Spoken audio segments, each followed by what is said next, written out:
Between 1720 and 1751, Londoners were knocking back an astonishing 7 million gallons of gin every year, the equivalent of 2 pints weekly for every man, woman and child in the city. The streets were filled with addiction, poverty and death, but for those who made and sold this deadly spirit, business was booming. Here's what life was really like in the gin-crazed Georgian era. So yeah, if these stories work for you, subscribe. And I'm curious, what time is it where you are? Comment below. Last week someone from Canada said they listened during lunch breaks. Not judging, just wasn't expecting that. Okay, tonight it's the Georgian Gin Craze. But before we go anywhere, get cozy. Like, actually cozy. Pillows good? Blanket situation handled? Perfect. Trust me on this one. Your eyes crack open in the darkness. The smell hits you first, a mix of human waste, rotting food and something sour you can't quite place. Welcome to London 1735. You're Elizabeth Bowman, and that wet spot on your thin straw mattress is probably from the leaking roof above your rented room. Christ alive, my head, you mutter, your tongue feeling like it's been wrapped in wool. That's what happens when you drink gin until you can't stand anymore. But who could blame you? Your throat still burns from yesterday's batch. Dawn barely filters through the grimy window. The single room you rent for 6 shillings a week is tiny, about the size of a modern bathroom. A cracked chamber pot sits in the corner, already half full from the night before. You'll empty it out the window later, like everyone else. You roll onto your side, every muscle protesting. Unlike your comfortable bed right now, this lumpy mattress might as well be filled with rocks. No wonder your back always hurts, but you can't lie in, not when there's gin to make. See, that's your business. The whole of London is in the grip of the gin craze, and you're one of thousands of small-time gin makers trying to cash in. It's the only way you've found to survive since your husband died of smallpox 3 years ago, leaving you with nothing but debts. I should explain something about gin in 1730s London. It's nothing like the artisanal stuff you might sip on a Friday night. You're probably thinking, but gin's made from juniper berries, right? Well, technically yes, but here's the fun part. You haven't seen a real juniper berry in months. My secret ingredient? You'd tell your customers with a wink. Pure English ingenuity. That's a nice way of saying you flavour your homemade spirit with turpentine to get that piney taste. When juniper's too expensive, you do what you have to do. And you're far from the only one. Most gin sellers are doing the same, adding everything from sulfuric acid to lime oil to give their product some kick. You swing your legs over the edge of the bed, wincing as your bare feet touch the cold, damp floorboards. Your single room is on the 3rd floor of a crumbling tenement in St Giles, one of London's most notorious slums. The building groans around you, packed with families and individuals, all trying to scrape by. Through the thin walls you can hear your neighbour Mrs Cooper already coughing up her lungs. Consumption, probably. She won't last the winter. You make a mental note to check on her later. Maybe bring her a nip of the good stuff, the batch you actually made with real juniper. Just need to get moving, you tell yourself, rubbing your temples. Getting dressed is simple enough. You sleep in most of your clothes anyway. It's too cold not to. You pull on a threadbare dress, once blue but now an indeterminate grey from years of wear and infrequent washing. The smell of your own body is something you've grown used to. In a city of 700,000 people crammed together without proper sewage, everyone stinks. Your fingers instinctively check for the small knife you keep in your pocket. A woman alone needs protection, especially in your line of work. The streets of Georgian London aren't kind to anyone, but they're particularly harsh for women trying to make their own way. Elizabeth, you awake in there? A pounding on your door makes you jump. "Coming, Jack," you call back, recognizing the voice of your supplier. You open the door to find Jack Rann, a wiry man with a perpetual grin despite his missing front teeth. He's younger than you by nearly a decade, but already one of the more successful spirit smugglers in the area. He didn't get the nickname 16-string Jack for nothing. The man is known for his flashy clothes, each leg of his breeches tied with 8 silver strings. "Got your delivery," he whispers, pushing past you into the room. From under his coat, he produces a large jug of raw spirit, fresh from the still this morning. Careful, it'll burn the hairs off a dog. You take the jug, testing its weight. "How much?" "2 shillings. "Same as always," Jack says, his eyes darting around your room. "Though prices might go up soon. The magistrates are cracking down again."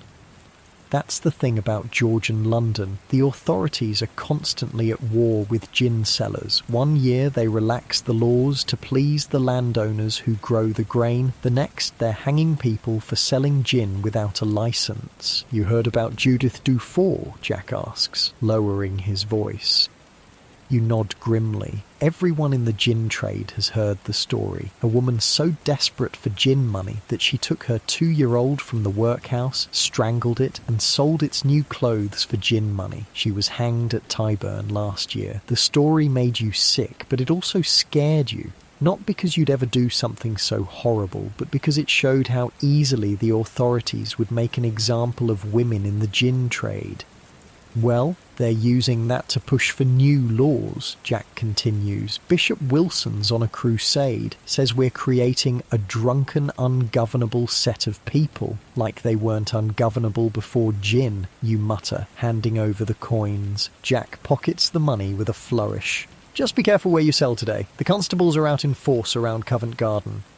After he leaves, you look at the jug with a mix of dread and anticipation. This raw spirit is the base of your business, but it's dangerous stuff, sometimes containing up to 80% alcohol. People have gone blind from badly made batches. You grab a smaller jug and carefully pour some of the clear liquid into it. Now comes the part that requires skill, turning this raw spirit into something people will pay good money for. From a small wooden box under your bed, you pull out your supplies, a small bottle of oil of turpentine for that juniper flavour, a bit of alum for bitterness, some lime oil for zest, and if you're feeling particularly bold, a tiny amount of sulfuric acid, what the trade calls oil of vitriol, to restore. The smell makes your eyes water as you mix your concoction, but you've been doing this long enough that you know exactly how much of each ingredient to add. Too much turpentine and customers get sick immediately. Too much vitriol and they might not wake up at all. "Perfect," you mutter, taking a small sip to test your work. The liquid burns down your throat, but the flavour is right. Strong enough to make people forget their troubles, flavoured enough to disguise the raw alcohol. You pour your creation into several small bottles, easy to hide in your pockets and under your skirts. The gin tax of 1736 made it illegal to sell gin without a $50 licence, an impossible sum for someone like you. So like thousands of others, you've gone underground. The clock strikes 6 and you know it's time to head out. The early morning is when workers are looking for something to warm them before a day of hard labour. The gin you sell isn't just a luxury. For many, it's breakfast, lunch and dinner. You tuck the bottles carefully into various hidden pockets in your clothes. If a constable searches you, you'll claim their medicine. Sometimes that works, sometimes it doesn't. Outside, London is already awake and roaring. The narrow streets of St Giles teem with humanity. Children with dirty faces running barefoot through puddles that might be water or might be something worse. Costermongers pushing carts full of dubious vegetables. Apprentices hurrying to their masters' shops. And everywhere, the signs of the gin epidemic. A man passed out in the gutter, snoring in his own filth. A woman with a baby at her breast, her eyes vacant as she sips from a small bottle. Children with the pinched, hungry looks of those whose parents spend food money on spirits. You turn away from these sights. You've learned to harden your heart. It's not your fault that life is so miserable that people will do anything for a few hours of oblivion. Your first stop is always the same, a small bakery where the workers start before dawn. The heat from the ovens hits you as you slip in through the back door. Morning, Elizabeth, the head baker nods at you, already sweating in the oppressive heat. The usual. You slip him a bottle and he passes you a halfpenny and a small loaf of bread. It's still warm and your stomach growls at the smell. You haven't eaten since yesterday noon. Any trouble with the constables? You ask, breaking off a piece of the bread. The baker shrugs. They were around yesterday, but they're easy enough to pay off. It's the informers you need to worry about. He's right. The 1736 Gin Act offered a $5 reward to anyone who informed on illegal gin sellers. It turned neighbour against neighbour, created a network of spies and liars who'd say anything for that kind of money. I know how to spot an informer, you say, with more confidence than you feel. By mid-morning, you've sold half your bottles and your pockets jingle with coins. It's not much, a few pennies and halfpennies, but it's enough to live on, more than you'd make as a washerwoman or a street sweeper, the usual jobs available to women of your class. You make your way toward Covent Garden despite Jack's warning. The market there is always busy, and busy means customers. The trick is to be subtle, to know who to approach and who to avoid. The garden square is crowded, as usual. Fruit and vegetable sellers shout their wares. Ladies in fine dresses pick their way through the crowd, servants trailing behind them. And in the shadows of the pillared market building, people like you conduct business in whispers and nods. Gin? You murmur to a haggard-looking woman balancing a basket of laundry on her hip. Her eyes light up. How much? Penny a glass, you say, or tuppence for a larger one. Money changes hands, and you pour a measure of gin into a small cup you carry for the purpose. The woman drinks it in one gulp, closes her eyes for a moment, then hands the cup back. Another, she says, already digging for more coins. You're about to pour when a hand clamps down on your shoulder. Your heart stops. What have we here? A gruff voice asks. Selling Geneva without a license, are we? You turn to face a red-faced constable, his grip tightening on your shoulder. Behind him stands a smirking man you recognise from around the neighbourhood, an informer, clearly. It's medicine, sir, you stammer, for my cough. Save it, the constable growls. You'll have a chance to explain yourself to the magistrate. The woman with the laundry has already melted into the crowd. No witnesses to help you. That's how it goes in the gin trade. Every seller for themselves. As the constable starts to drag you away, panic rises in your throat. A conviction could mean months in a house of correction, hard labour breaking rocks or picking oakum until your fingers bleed. You've heard the stories. Women who went in healthy and came out broken, if they came out at all. In desperation, you reach into your pocket, not for your knife, but for your purse. Perhaps we could come to an arrangement, you suggest quietly, pressing a few coins into the constable's hand. He hesitates, then looks around to make sure no one is watching. This once, he mutters, pocketing the money, but I see you around here again. It's the house of correction for you. You nod gratefully and back away, heart still pounding. That was too close. You've lost a day's earnings to the bribe, but at least you're still free. As you make your way back to St. Giles, the city seems more oppressive than ever. The gin trade has made London a place of contradictions, incredible wealth alongside desperate poverty, moral crusaders fighting against desperate people just trying to escape their misery for a few hours. The sun is setting by the time you reach your lodgings, casting long shadows between the buildings. You climb the creaking stairs, exhausted and hungry, but grateful to have avoided disaster. In your tiny room, you collapse onto your bed, the straw mattress rustling beneath you. The remaining bottles of gin are lined up on your windowsill, catching the last light of day. Tomorrow, you'll try again, in a different area with different customers. That's life in the gin-crazed Georgian era, a constant dance between making enough to survive and avoiding the authorities who would see you imprisoned for the crime of trying to live. Your fingers play with a loose thread on your dress as you stare at the ceiling, wondering how long you can keep this up. A shout from the street draws you to the window. Below, a crowd has gathered around a man who's collapsed in the gutter, foam at his lips. Bad gin, probably. The kind cut with too much vitriol or worse. You've seen it before, and you'll see it again. At least mine won't kill them, you whisper to yourself. It's the small comfort you cling to in this world where survival means walking a moral tightrope every day.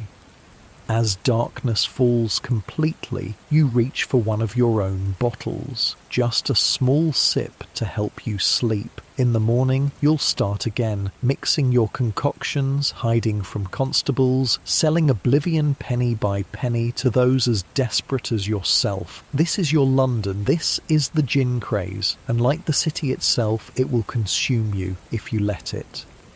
The next morning arrives with the sound of church bells and shouting in the street below. You're already awake though. Sleep never comes easy when your stomach's empty and your room feels like an icebox. Another day in the life of Elizabeth Bowman, gin seller of St Giles. Your near miss with the constable yesterday means you need to be more careful, maybe try a different approach. The gin trade has gotten more dangerous since Parliament passed that damn 1736 Gin Act, but the people demanding your product haven't gone anywhere. Just need to be smarter about it, you mutter, splashing some water from your chipped basin onto your face. The water's freezing, but it helps clear your head. You've got about half a jug of raw spirit left from Jack's delivery. Not enough to make a full day's worth of sales, but enough to try something different. Today, you're thinking of setting up a Puss and Mew. What's a Puss and Mew? It's the cleverest way to sell gin that London's underground dealers have come up with yet. Picture this, a wooden wall with a small slot in it, and on the wall is a metal cat figure. Yeah, an actual cat. Customers walk up, put a coin in the slot and say, Puss. Then, from inside, the seller, that would be you, says, Mew, and pours gin through a pipe that comes out under the cat's paw or mouth. The customer catches it in a cup, downs it, and goes on their way. No face-to-face contact, no getting caught red-handed by constables. You've seen them popping up across London, and you know just the place to set one up. The abandoned tailor's shop on the corner. The owner died of fever last month, and no one's claimed it yet.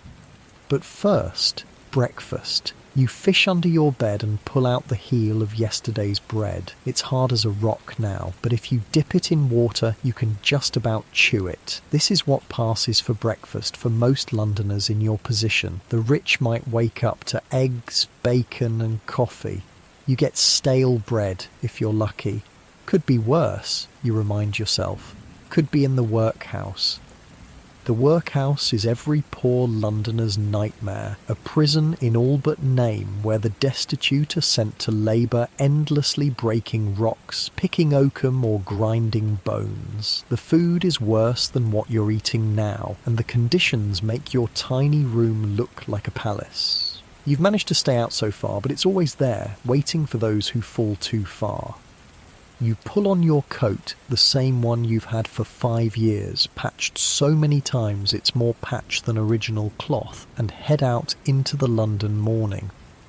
The smell hits you like a wall as soon as you open your door. London in 1735 is probably the stinkiest place on earth. No proper sewage system means waste just flows through open gutters in the streets. Add to that the smoke from thousands of coal fires, the stench of the meat markets and tanneries, and the general unwashed masses, and you've got a smell that would knock you flat if you weren't used to it.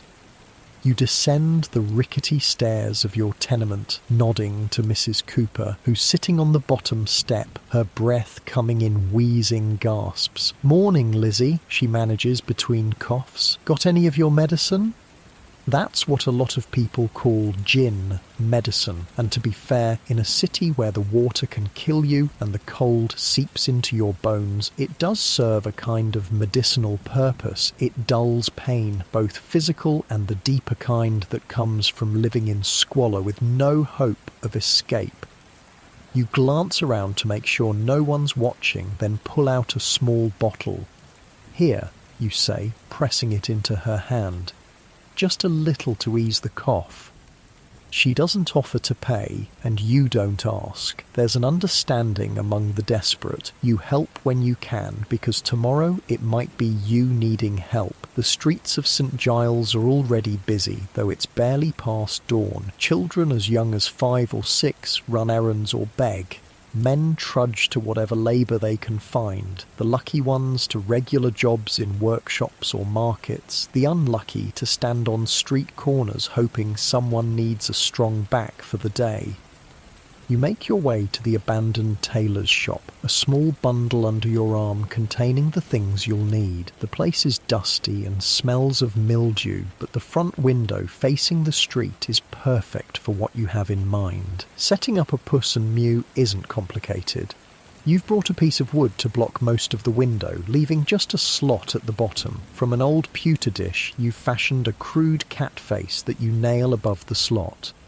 "Meow," you practice, giggling despite yourself. Sometimes you have to find humour where you can. Inside, you set up a small table with your bottles of gin and a funnel attached to a long, thin tube that you run out to the cat's mouth. It's not pretty, but it should work. Now, all you need are customers. You don't have to wait long. A group of labourers passes by on their way to work, and one notices your setup. He nudges his friends and approaches, a penny already in his hand. "Puss?" he calls, dropping the coin through the slot.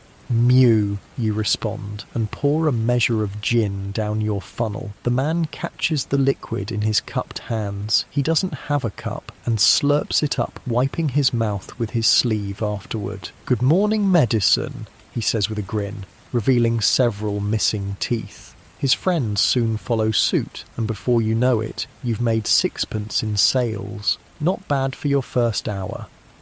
The morning passes quickly, with a steady stream of customers. You're careful, always checking for constables before responding to a puss with your mew. By midday, you've sold most of your stock and have a pocket full of pennies and halfpennies. You're just considering closing up and heading to the market to buy some real food for once, when you hear a commotion outside. Peering through a crack in your wooden screen, you see a crowd gathering around a well-dressed man on horseback.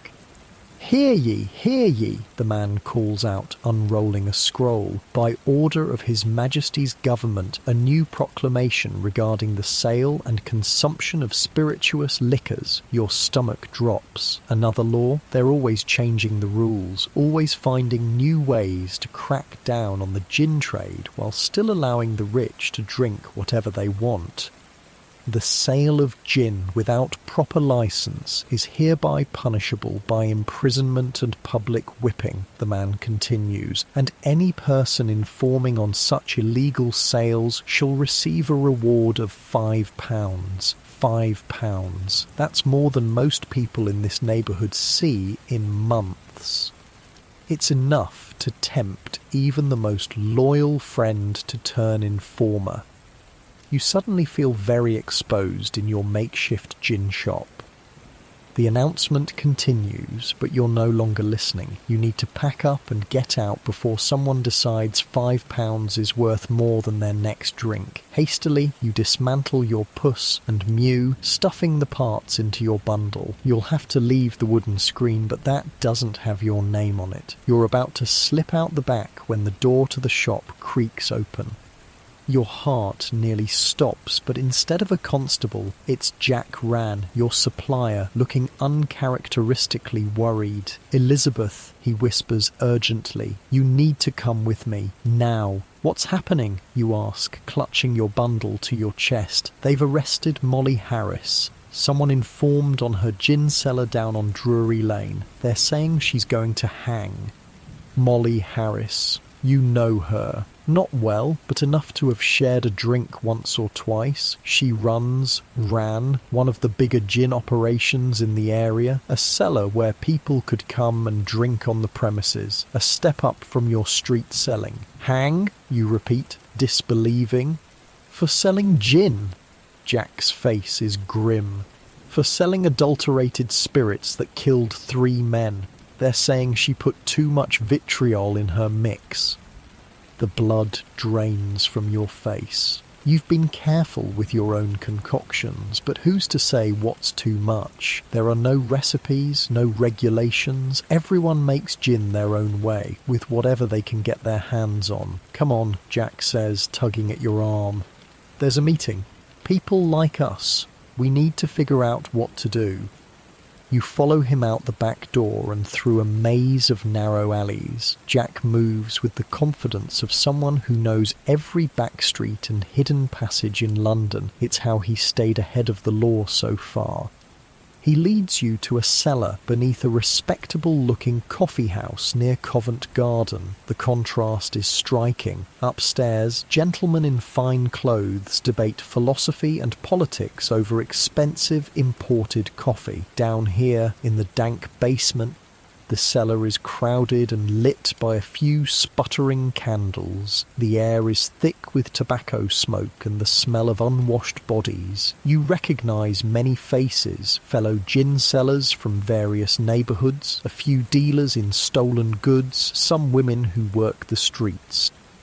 "Listen up," a large man with a scar running down his face calls out. You know him as Big Tom, though you've never learned his real name. He's a former soldier who now runs one of the most successful gin shops in 7 Dials. "We've got a problem. The magistrates are cracking down harder than ever.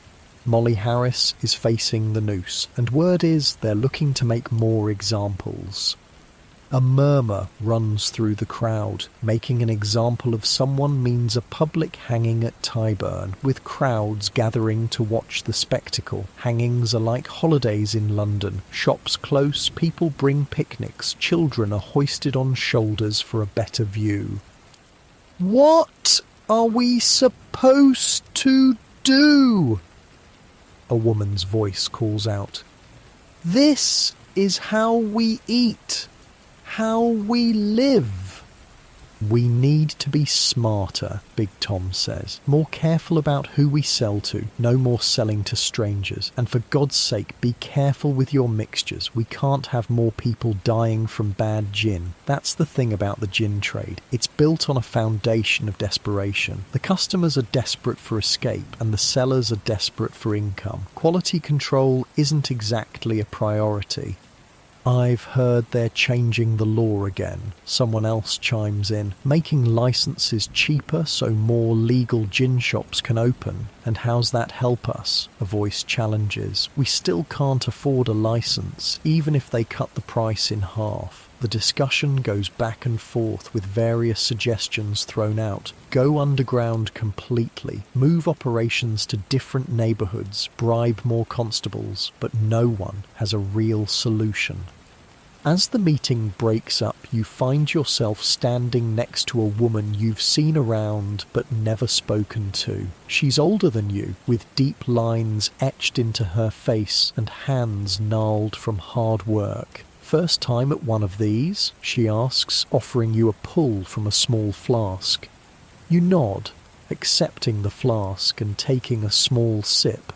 It's gin, but better than what you make. smoother, with a real juniper flavour. "I'm Elizabeth," you say, handing the flask back. "Anne," she replies, "been selling gin for 15 years now, started back when it was still legal for anyone to distill." "How do you stay out of trouble?" you ask, genuinely curious. 15 years is a long time to avoid the constables. Anne gives you a knowing look. "I found a better way. Come with me. I'll show you." Curious, you follow Anne out of the cellar and back into the streets. She leads you through the market at Covent Garden and down a side street to a respectable-looking house. Not fancy, but not a slum either. "This is yours?" you ask, surprised. Anne nods, a hint of pride in her expression. "Rented, but yes, all from gin money." She takes you inside, and you're immediately struck by how clean it is. There's actual furniture, a table, chairs, even a small bookshelf. This is luxury compared to your single room. "Sit," Anne gestures to a chair. "Let me explain how I stay alive in this business." You sit, still taking in the relative opulence around you. "I'm listening."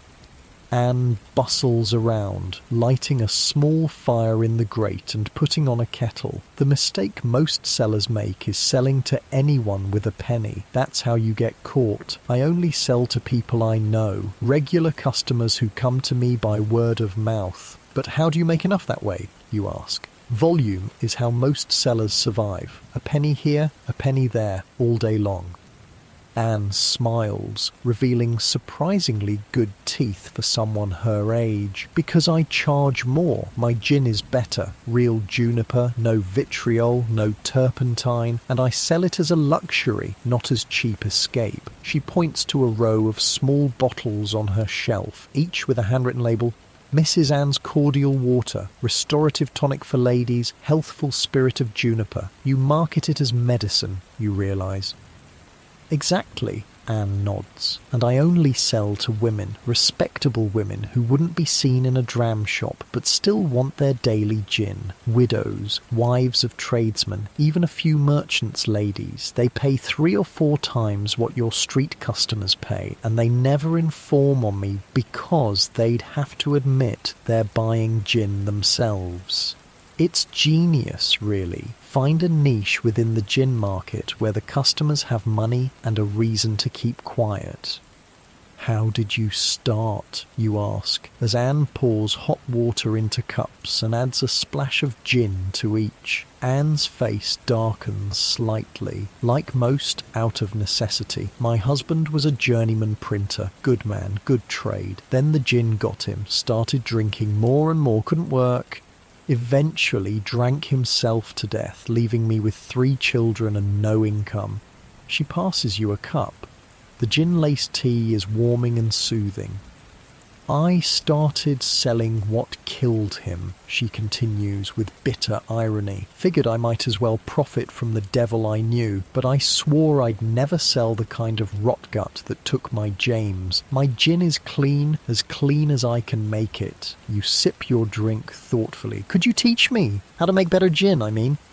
Anne studies you for a moment, then nods slowly. "I could use some help with deliveries. Getting older now, and my knees aren't what they used to be. You seem smart enough to learn, but you'd have to stop using turpentine and that other poison." "Agreed," you say quickly. The prospect of making a decent living without constantly looking over your shoulder for constables is too good to pass up.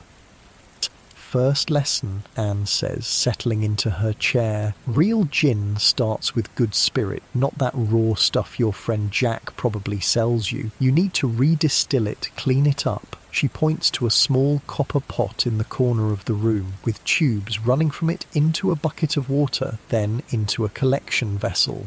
"That's a proper still?" you ask. You've heard of them, but never seen one up close. "Small one? Yes, technically illegal without a license, but easier to hide than those big operations in the gin cellars. I run the raw spirit through it twice before I even think about adding juniper. The concept of taking such care with gin production is foreign to you." In your world, it's all about making it as quickly and cheaply as possible, then selling it before you get caught. And the juniper, you ask? It's expensive.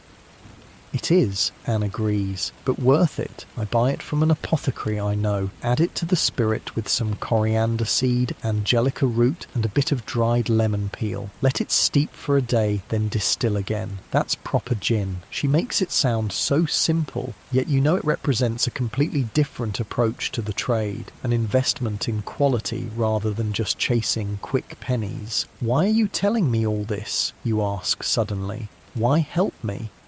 Anne is quiet for a moment, staring into her cup. I see myself in you, she finally says. 20 years ago, that was me. Desperate, alone, doing what I had to do to survive. If someone had shown me a better way then, maybe I wouldn't have these. She holds up her hands, showing you the burn scars from years of working with hot stills and caustic ingredients. Besides, she adds with a small smile, like I said, I need help with deliveries. My customers are scattered across the better parts of town, and these old legs can't walk as far as they used to. Just as you're about to respond, there's a sharp knock at the door. Anne freezes, her eyes widening in alarm. Were you followed? She whispers. I don't think so, you reply, but uncertainty creeps into your voice. You were careful, but with Jack leading the way through unfamiliar streets, who knows? Anne motions for you to be silent and moves to a small window, peering out cautiously. Her shoulders relax. It's all right, she says. It's just Mrs. Winthrop for her weekly bottle. She opens the door to reveal a well-dressed, middle-aged woman who looks nervously up and down the street before slipping inside. Mrs. Anne, the woman says, breathless. I came as quickly as I could. Have you heard? They've arrested another gin seller. They say she'll hang. I've heard, Mrs. Winthrop, Anne says soothingly. But you needn't worry about me. I'm very careful. Mrs. Winthrop notices you for the first time and eyes you suspiciously. Who is this? My niece, Elizabeth, Anne lies smoothly. Just arrived from the country to help me with my rheumatism. Elizabeth, this is Mrs. Winthrop, one of my most valued customers. You curtsy awkwardly, trying to look like someone's country niece rather than a St. Giles gin seller.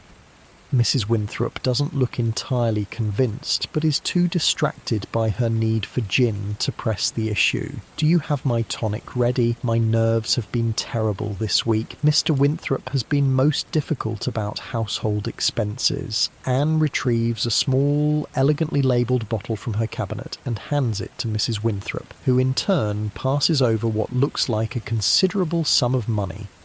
Remember, just a small glass in the morning and another before bed, Anne instructs, as if prescribing actual medicine. Too much will inflame rather than calm the nerves. Mrs. Winthrop nods earnestly, tucks the bottle into her muff, and with another nervous glance outside, slips back out the door. And that, Anne says after she's gone, is how it's done. She pays me $1 for that small bottle, more than you make selling to 20 labourers, I'd wager. She's right, and the revelation is both exciting and infuriating. While you've been risking your life selling penny glasses of gin cut with turpentine, Anne has built a comfortable life selling tonic to middle-class women at premium prices. It's not fair, is it? Anne says, reading your expression. The rich drink their wine and brandy without anyone batting an eye. The middling sort have their tonics and cordials, but let the poor try to forget their misery for a few hours with gin, and suddenly it's a moral crisis that requires hanging people. That's the hypocrisy of Georgian London in a nutshell. The gin craze is only a crisis when it affects the poor, who are expected to remain sober enough to work themselves to death for starvation wages. So, Anne continues, leaning forward in her chair, are you interested in learning my way? It's still risky. The law doesn't care if you're selling to labourers or merchants' wives, but it's a sight better than what you're doing now. You think about your tiny room in St. Giles, the constant fear of arrest, the grinding poverty. Then you look around Anne's modest but comfortable home, at the steady stream of respectable customers willing to pay good money for quality gin disguised as medicine. Yes, you say firmly, teach me. Anne smiles, and for the first time since your husband died, you feel a flicker of real hope. Not just for survival, but for something better, a way to navigate the perilous waters of Georgian London's gin-soaked economy without drowning. As the afternoon light begins to fade, Anne shows you her still in more detail, explaining how to clean the raw spirit, how to measure the botanicals properly, how to test the product for safety without risking blindness or worse.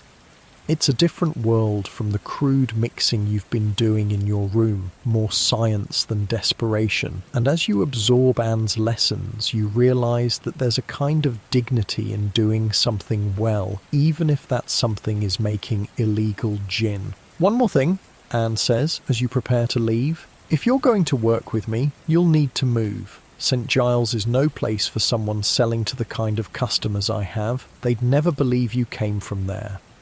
The prospect of leaving your neighbourhood is both terrifying and thrilling. St. Giles may be a slum, but it's familiar. It's where you've survived since your husband died. I don't know if I can afford better lodgings, you admit. You can stay here until you get on your feet, Anne offers.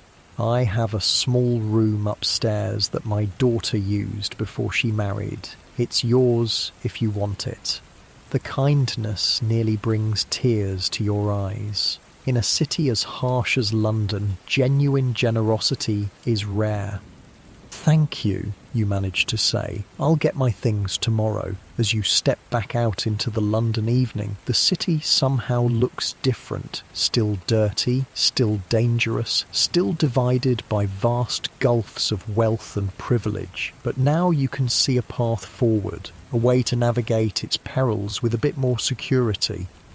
The gin craze that has gripped London might be a catastrophe for many, a slow death by poisoned spirit or a quick one at the end of a hangman's rope. But for you, Elizabeth Bowman, it might just be salvation.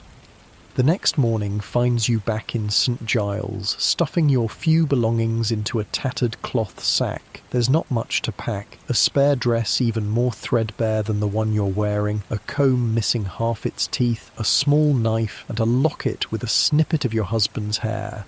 Everything you own fits into a bundle you can carry under one arm. Mrs. Cooper wheezes her way up the stairs as you're leaving, leaning heavily on the railing. "So it's true then," she says between laboured breaths. "You're leaving us." News travels fast in tenements like these. Everyone knows everyone's business, partly from nosiness and partly as a survival strategy. Knowing which neighbours you can trust can mean the difference between starving and scraping by. "Got an opportunity," you tell her vaguely. "Better lodgings, maybe steady work." You don't mention Anne or the gin business. The fewer people who know, the better. Mrs. Cooper nods, understanding the unspoken. "Good for you, Lizzie, though we'll miss your medicine." She winks, and you both know she means your gin. You press your last small bottle into her hand. "For your cough." "God bless you," she says, pocketing it. "Watch yourself out there. Different neighbourhoods have different dangers." You know she's right. St. Giles may be a slum, but it's a known quantity. You understand its rhythms, its threats, its unwritten rules. Moving to a more respectable area means learning a whole new set of social codes. Your landlord, a greasy-haired man who's always smelled faintly of onions, doesn't seem surprised when you tell him you're leaving. He just holds out his hand for the key, already thinking about how quickly he can rent your room to someone else. There's never a shortage of desperate people in London.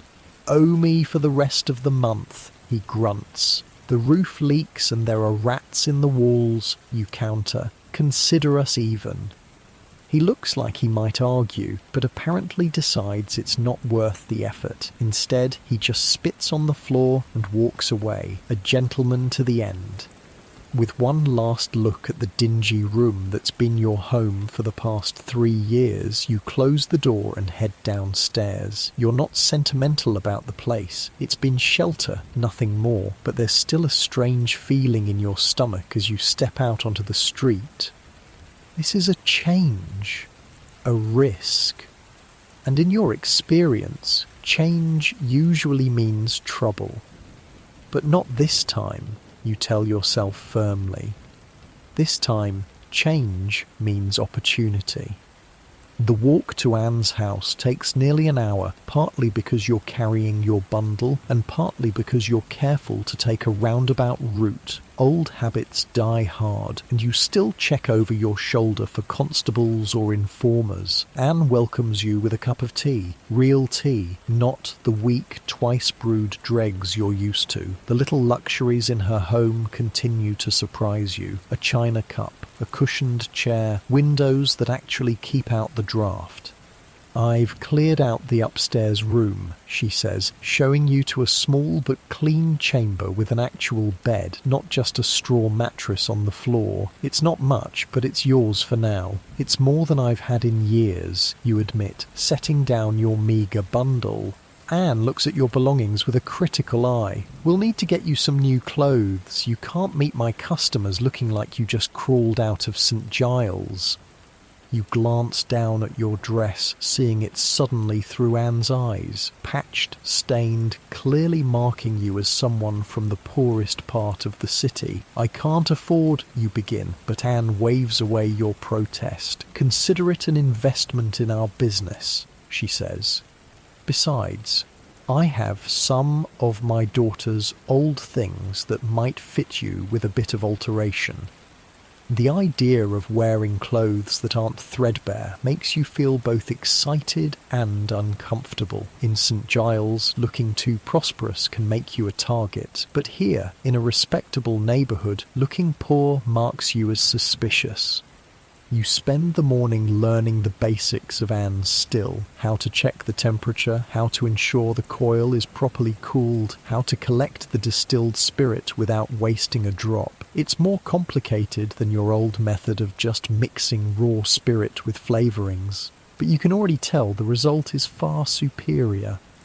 "The trick," Anne explains, "is patience. Good gin can't be rushed. That's why most sellers use shortcuts. Turpentine for flavour, vitriol for kick. They're trying to make as much as possible as quickly as possible, because they're one step ahead of the constables," you point out. Anne nods. "Exactly. But in our business model, quality matters more than quantity. Our customers pay for the good stuff, and they expect it to actually be good." By midday, you've helped Anne prepare a batch of her Ladies' Restorative Cordial, essentially a well-made gin flavoured with juniper, lemon peel, and a touch of honey to soften the burn. It's packaged in small, elegant bottles with handwritten labels that make it look like legitimate medicine. "Now," Anne says, "time for your first delivery." She hands you a basket with 6 bottles carefully nestled in straw. "These are for some of my regular customers, ladies who prefer not to be seen visiting what might be mistaken for a gin shop. You'll take them their weekly tonics and collect payment." She gives you precise directions to each house, along with specific instructions about each customer. "Mrs. Trentham likes to chat, but don't stay too long or you'll never finish your rounds. Mrs. Winthrop, whom you met yesterday, is always worried about being discovered, so be discreet. Miss Lamb lives with her brother who doesn't approve, so you must only deliver when he's at his counting house." It's a whole new world of gin selling, one where the customers are ashamed not because gin is associated with poverty and vice, but because ladies of quality aren't supposed to drink spirits at all. Tea, yes, wine occasionally, but gin is still seen as vulgar, even when repackaged as medicine. Anne helps you dress in one of her daughter's old gowns, a simple brown dress but made of wool much finer than anything you've worn in years. It's a little loose in the bodice. Her daughter was apparently more generously endowed than you, but with strategic pinning, it looks respectable enough.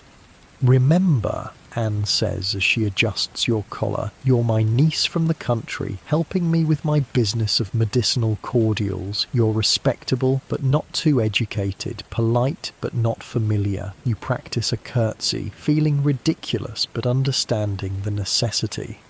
In Georgian London, appearances and manners matter enormously. The wrong word, the wrong gesture could mark you as an imposter in this world of middle-class respectability.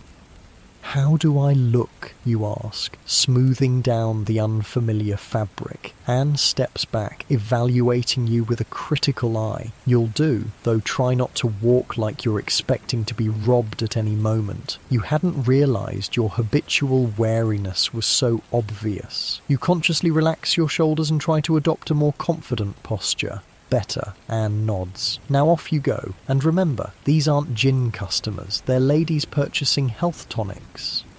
With the basket over your arm and directions memorised, you set out into a London that seems almost foreign. Just a few streets away from the familiar squalor of St Giles, the city transforms. The buildings are better maintained, the streets somewhat cleaner.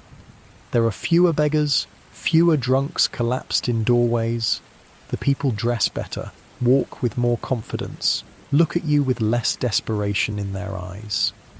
Your first stop is a neat townhouse near Covent Garden, home to Mrs. Trentham, a merchant's widow who, according to Anne, drinks enough tonic to stun a horse but never appears visibly affected. You knock on the servant's entrance as instructed, and a maid with a sour expression answers.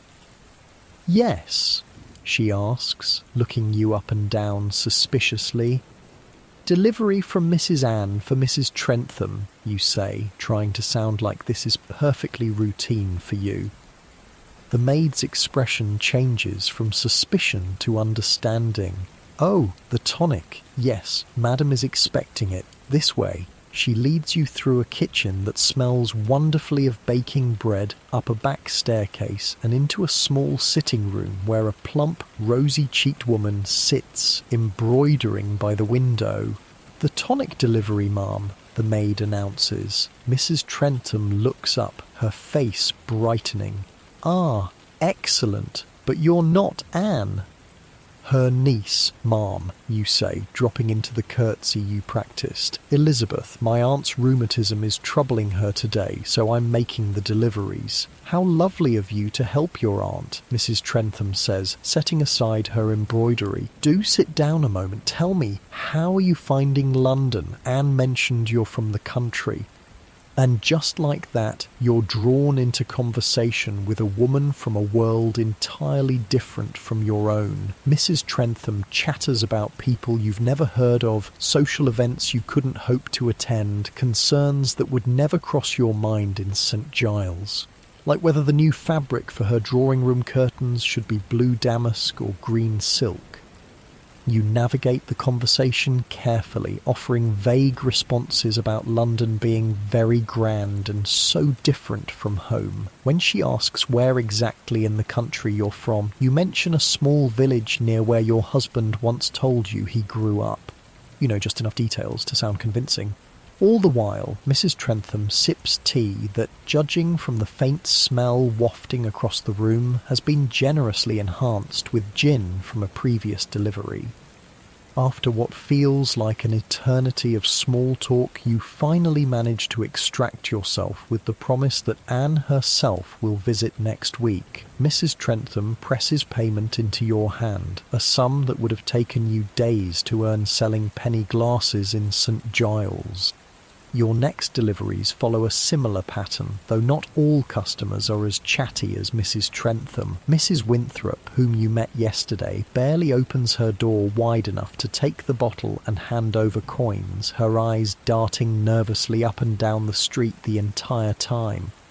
Miss Lamb, a spinster living in her successful brother's home, meets you in the garden, quickly hiding the bottle in her sewing basket. "If Frederick knew," she whispers, though no one is within earshot, "he would be most displeased. He thinks my nerves are calmed by prayer and needlework." She gives a small, rebellious smile. Prayer and gin work much better. By late afternoon, your basket is empty of bottles but heavy with coins. You've made more money in one day than you might have seen in 2 weeks of your previous life. It's both exhilarating and unsettling. On your way back to Anne's, you pass through an area where the streets are lined with gin shops, not hidden operations like Anne's, but licensed establishments with proper signs. Since the disastrous Gin Act of 1736, which drove the trade underground, the government has been gradually adjusting its approach. The current laws still restrict gin sales, but the licenses are more affordable, allowing some sellers to operate legally.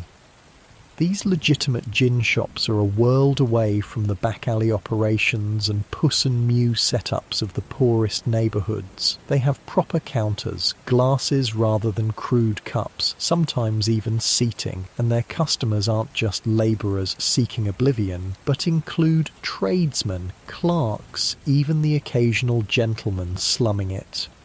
Outside one such establishment, a crowd has gathered. At first, you think it might be a fight or an arrest, common enough sights in gin-soaked London, but as you draw closer, you realise it's something else entirely. A well-dressed man stands on a crate, addressing the crowd with passionate gestures. "The gin curse destroys our city," he proclaims. "It ruins families, breeds crime, and turns honest workers into drunkards and thieves." He's one of the moral reformers who've been gaining influence lately, men who see gin as the root of all London's social ills. Some are religious, like Bishop Wilson, who calls gin drinkers ungovernable. Others, like this speaker, approach it as a matter of public welfare and economic productivity. "Every penny spent on gin is a penny taken from the mouths of children," the man continues. "Every hour spent in drunken stupor is an hour stolen from honest labour." There's a murmur of both agreement and dissent from the crowd. A woman near you mutters, easy for him to say with his wine cellar and his coffee house memberships. She's right, of course. The moral panic about gin is deeply hypocritical. The wealthy drink just as much as the poor. They just do it with imported brandy and fine wines rather than cheap gin. No one is calling for restrictions on those.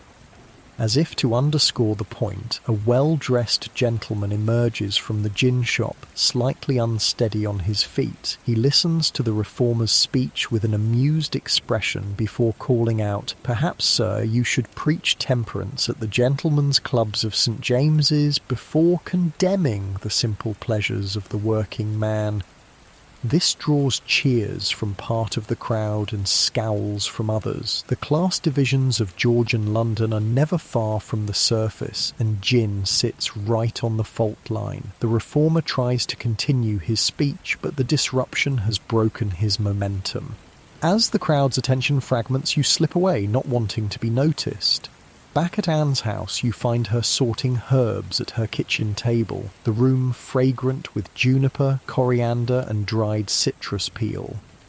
"Oh, successful day?" she asks, eyeing your lighter basket. "All delivered," you confirm, counting out the money, though I passed a man giving a speech against gin on my way back, called it a curse destroying the city. Anne snorts derisively. "There's one on every corner these days. Reformers. They call themselves. Most have never known a day of real hardship in their lives. They don't understand that for many, gin is the only comfort available." He said gin takes food from children's mouths, you recall. And what would those children eat if their mothers couldn't earn money selling it, Anne counters, or if their fathers couldn't dull the pain of breaking their bodies in the docks all day? It's easy to condemn when you've never had to choose between bad options.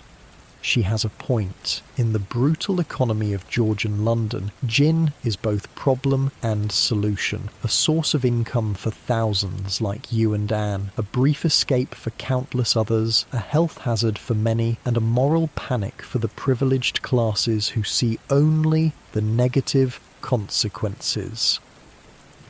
Still, Anne continues more gently, that's why I try to make mine as clean and safe as possible.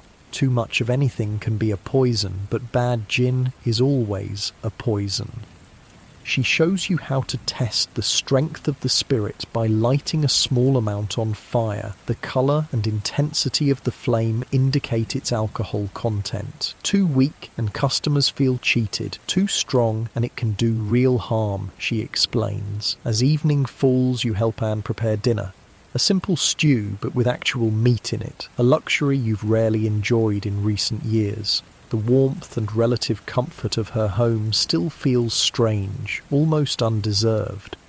You'll get used to it, Anne says, noticing your hesitation as you sit down to eat at a proper table with a cloth. The first time I could afford a real dinner after years of near starvation, I almost couldn't eat it. Felt like it should go to someone who needed it more.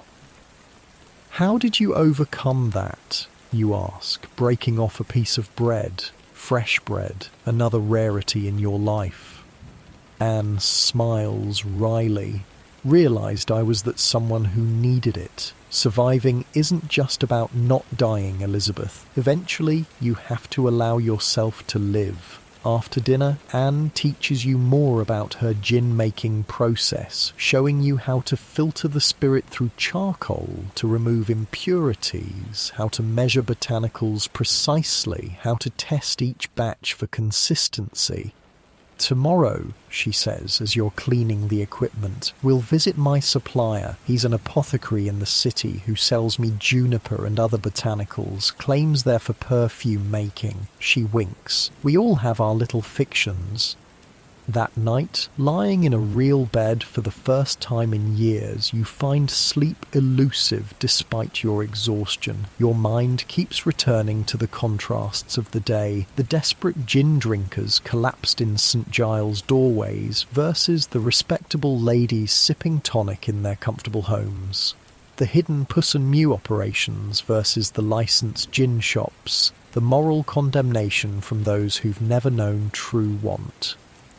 London in the grip of the gin craze is a city of contradictions, and you've now seen both sides of it, the ruinous effects on the poorest and the hypocritical consumption by the better off, and you're caught somewhere in the middle, no longer destitute but far from secure, selling a product that's both demonized and desired.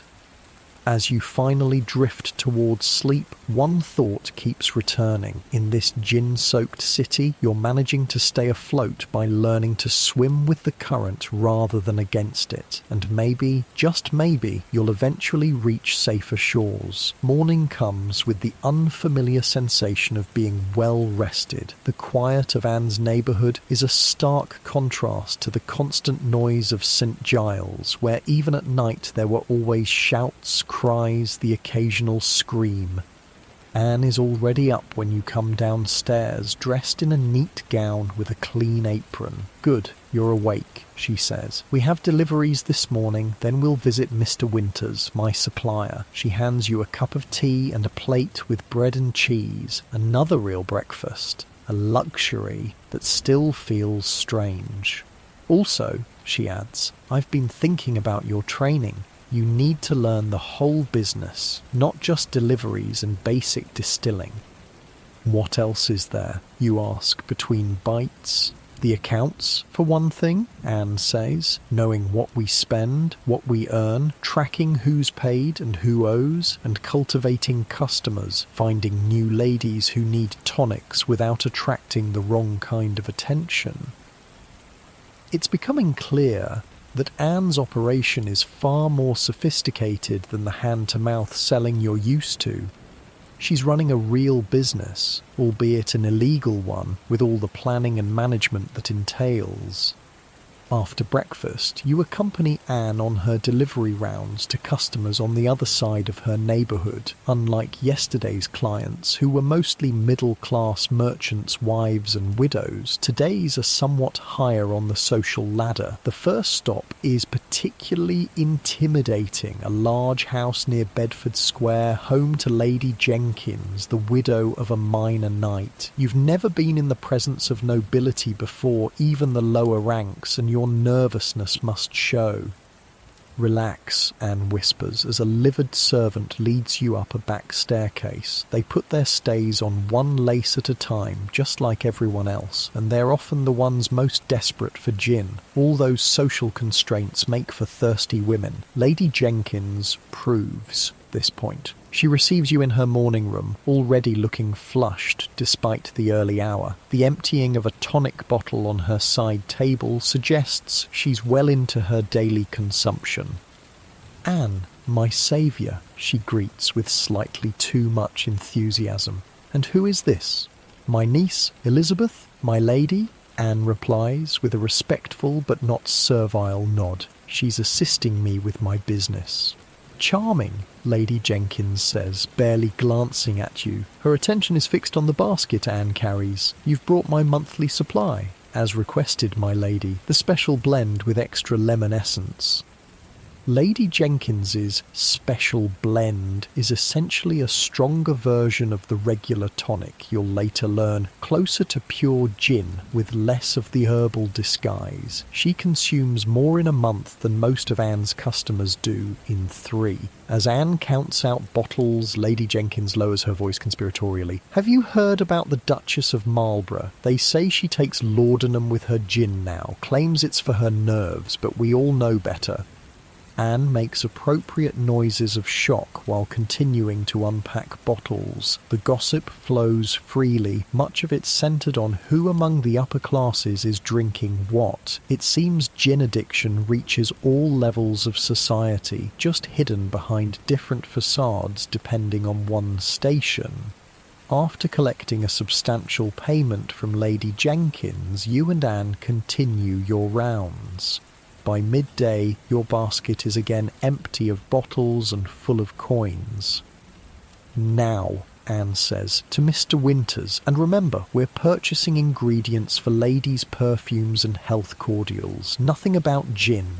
Mr. Winters's apothecary shop sits on a busy street in the city, the mercantile heart of London. The bell above the door tinkles as you enter, and you're immediately enveloped in a cloud of mingled scents, herbs, spices, chemicals, and something vaguely medicinal. The apothecary himself is a thin man with spectacles perched on a prominent nose. He looks up from grinding something in a mortar and smiles in recognition. Mrs. Anne a pleasure as always. His eyes shift to you with polite curiosity. "Mr. Winters, this is my niece Elizabeth. She's learning the cordial business." "Ah, keeping it in the family. Very wise." He nods approvingly. "The usual supplies, I presume?" "Yes, though perhaps a bit more juniper this time. My ladies have been particularly fond of that fragrance lately." The transaction proceeds with this same careful language, never mentioning gin directly, though everyone knows exactly what the supplies are for. Mr. Winters weighs out juniper berries, coriander seeds, angelica root, and various other botanicals, packaging each in paper twists. As he works, he chats amiably about business and city gossip. "Did you hear they arrested Thomas Becker last week, running a gin cellar without a licence, they said?" Anne's expression remains neutral. "I hadn't heard. How unfortunate." "Indeed, though between us," Mr. Winters lowers his voice, "I suspect it was more about who he sold to rather than what he sold. Started catering to apprentices and young clerks. Masters complained their workers were perpetually sotted. This is another truth of the gin craze. Enforcement often depends less on the letter of the law than on who's being affected. When gin impairs the productivity of workers, suddenly it becomes a priority for the authorities. With your purchases wrapped and paid for, you and Anne head back through streets increasingly crowded with midday traffic. Carts, carriages, sedan chairs carrying the wealthy who prefer not to soil their shoes on London's filthy streets. Mr. Winters seems to know a lot about the gin trade for an apothecary, you observe quietly as you walk. Anne chuckles. He supplies half the illegal distillers in London with their botanicals, knows more about what's happening in the trade than most of the sellers themselves. If anyone's ever arrested, he hears about it first. Isn't that risky for him? Less than you'd think. He's careful with his words, never sells complete gin-making kits and has enough respectable business to provide cover. Besides, she adds with a meaningful look, he provides certain medicinal preparations to some very influential people who wouldn't want him inconvenienced. It's another reminder of how the gin trade, like everything in Georgian London, operates within a complex web of power, privilege and selective enforcement. The same laws that might send you to the House of Correction barely touch someone with the right connections. As you turn on to Anne's street, you notice a constable standing near her door speaking to a neighbour. Anne sees him too and smoothly changes direction, leading you down a side alley. "Let's take the back way," she says calmly, but you can hear the tension in her voice. You circle around to approach Anne's house from the rear, entering through the garden gate. Inside, she immediately goes to the window, peering cautiously through the curtains. "He's still there," she reports grimly. "And now there's another one with him." "Are they looking for you?" you ask, your heart racing with familiar fear. "You just started to feel safe, and now this." Anne shakes her head. "Not necessarily. Could be a routine patrol, could be they're investigating something else entirely, but you both know it could also be trouble. Even Anne's more discreet business isn't completely safe from the law. What do we do?" you ask, instinctively gathering the botanical packages to hide them. Anne considers for a moment, then makes a decision. "We wait. If they come to the door, I'm a respectable widow who makes medicinal cordials for ladies with delicate constitutions. You're my niece from the country, nothing illegal about that." But as the afternoon wears on, and the constables remain stationed outside, occasionally speaking to passers-by and pointing at houses, Anne's composure begins to crack. "Something's not right," she murmurs, checking the street again. "They're being too persistent." Just then, there's a sharp knock at the back door that makes you both jump. Anne motions for you to stay quiet and approaches cautiously. "Who is it?" she calls through the door. "It's me, Sarah," comes a woman's voice. "Let me in, quickly." Anne immediately opens the door to reveal a young woman in a servant's dress, looking anxiously over her shoulder. "Sarah works for Mrs. Winthrop," Anne explains as she ushers the girl inside. "What's happening?" Sarah wrings her hands nervously. "They've arrested Mr. Kellaway 3 doors down for selling gin without a license. They found his still and everything. Now they're going door to door, asking questions about other sellers in the neighbourhood." Anne's face pales. "Have they mentioned me?" "Not by name, ma'am, but they're asking about anyone who might be making or selling spirits. Mrs. Winthrop sent me to warn you. She says you should clear out anything incriminating. It's a kindness you wouldn't have expected from the nervous Mrs. Winthrop, and it speaks to how valued Anne's tonic must be to her." "Thank you, Sarah," Anne says, pressing a coin into the girl's hand. "You've taken a risk coming here." "Mrs. Winthrop would be most upset if her supply was interrupted," Sarah says, with a knowing look before slipping back out the garden door. As soon as she's gone, Anne springs into action. "We need to dismantle the still and hide the botanicals. Quickly now." You work together, taking apart the small copper still and concealing its components in various innocent-looking containers, the coil in a basket of knitting, the pot under a false bottom in a trunk, the collection vessel amongst kitchen crockery. The juniper and other botanicals go into tea caddies and spice jars disguised amongst normal household herbs. Bottles of finished tonic are hidden behind a loose board in the pantry. You've just finished when there's another knock, this time at the front door. Anne takes a deep breath, smooths her apron, and nods to you. Remember medicinal cordials, nothing more. She opens the door to find, as expected, the two constables. They're both burly men with the weathered faces of those who've spent years patrolling London's streets. "Good afternoon, ma'am," the older one says, removing his hat with perfunctory politeness. "We're making inquiries in the neighbourhood regarding illegal gin selling." "Gin?" Anne repeats, her expression one of mild surprise. "How shocking. I've heard it's a terrible problem in some areas." "Indeed, ma'am. We have reason to believe there may be unlicensed operations in this very street. A Mr. Kellaway has been arrested, and he's suggested others might be involved."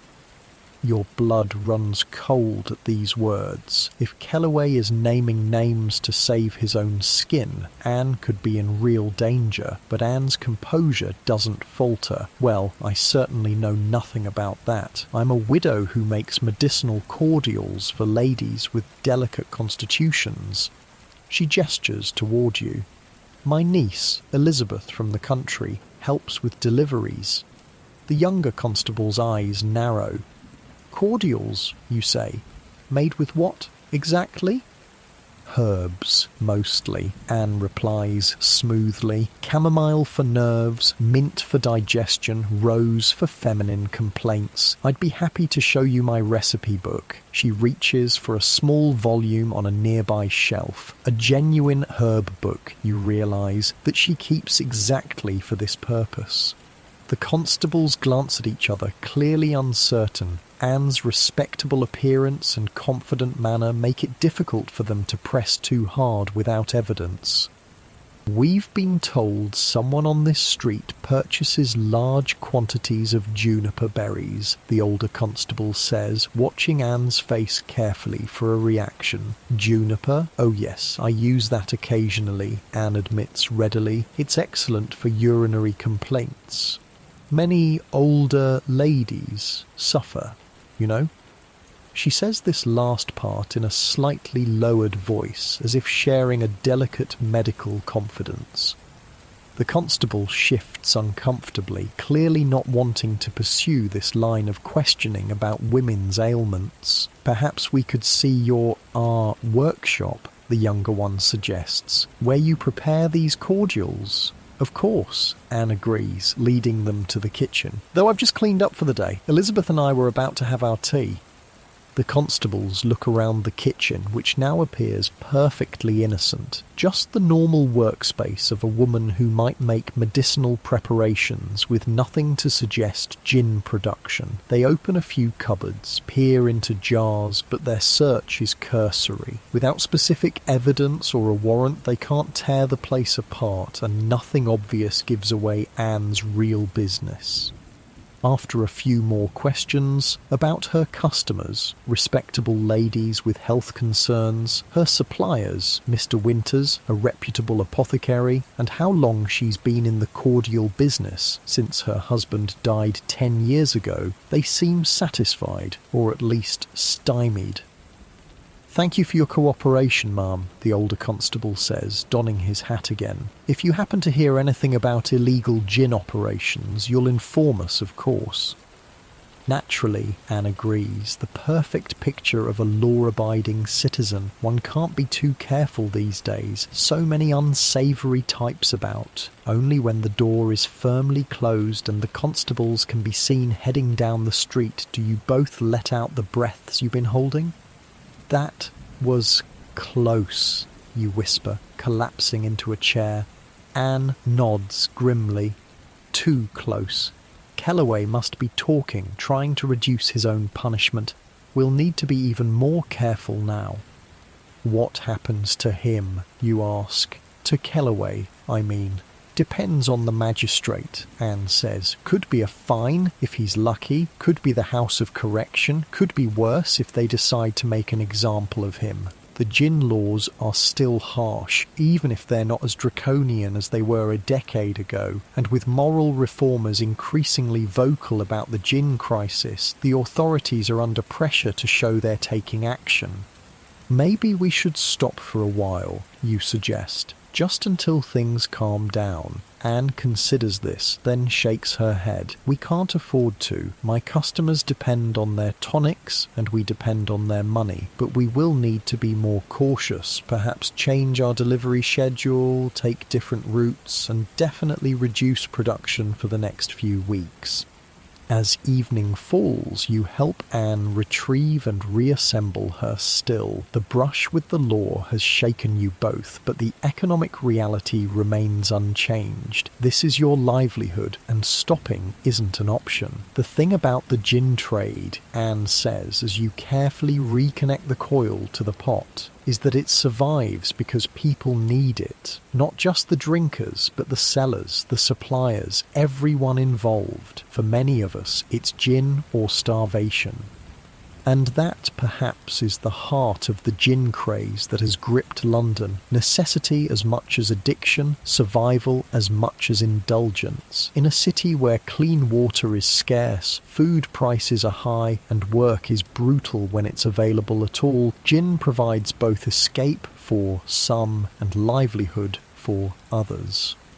As you settle in for the night, your new bed no longer feels quite as secure as it did yesterday. The constable's visit is a stark reminder that in Georgian London, security is always conditional, safety always temporary. The gin trade that has given you a chance at a better life could just as easily lead you to prison.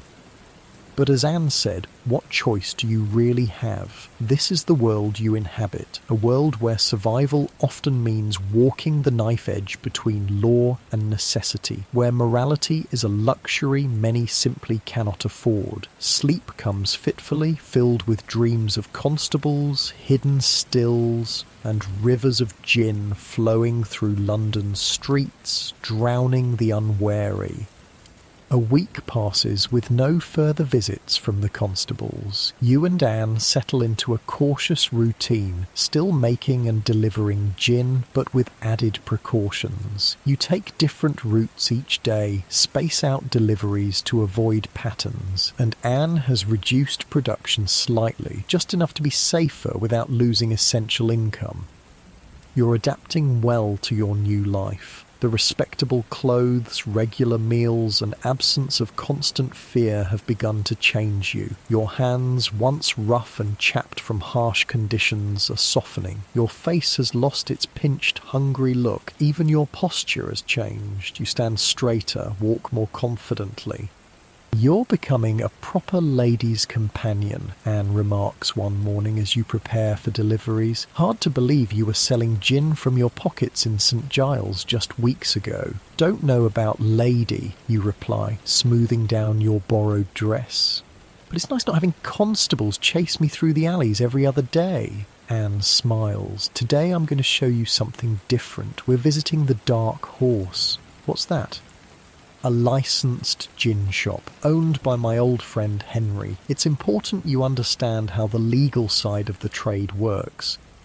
Licensed gin shops are a relatively new development in London. After the disastrous 1736 Gin Act drove the entire trade underground, the government realised prohibition wasn't working. Their more recent approach involves making licences more affordable while still regulating sales.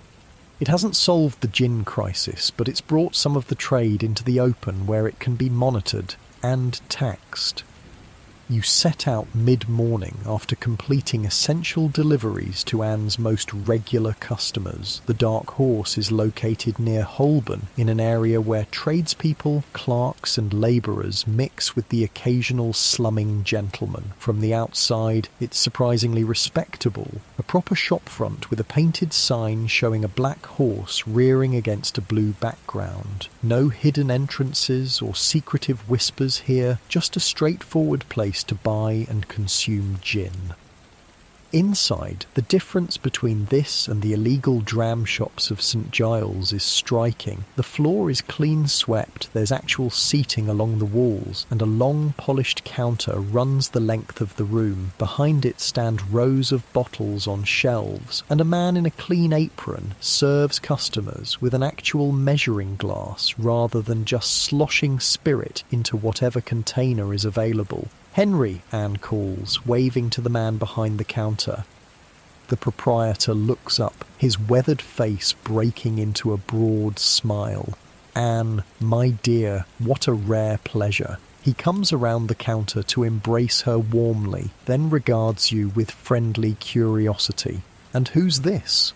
"My niece, Elizabeth," Anne says, using the now familiar cover story. "She's helping with my business."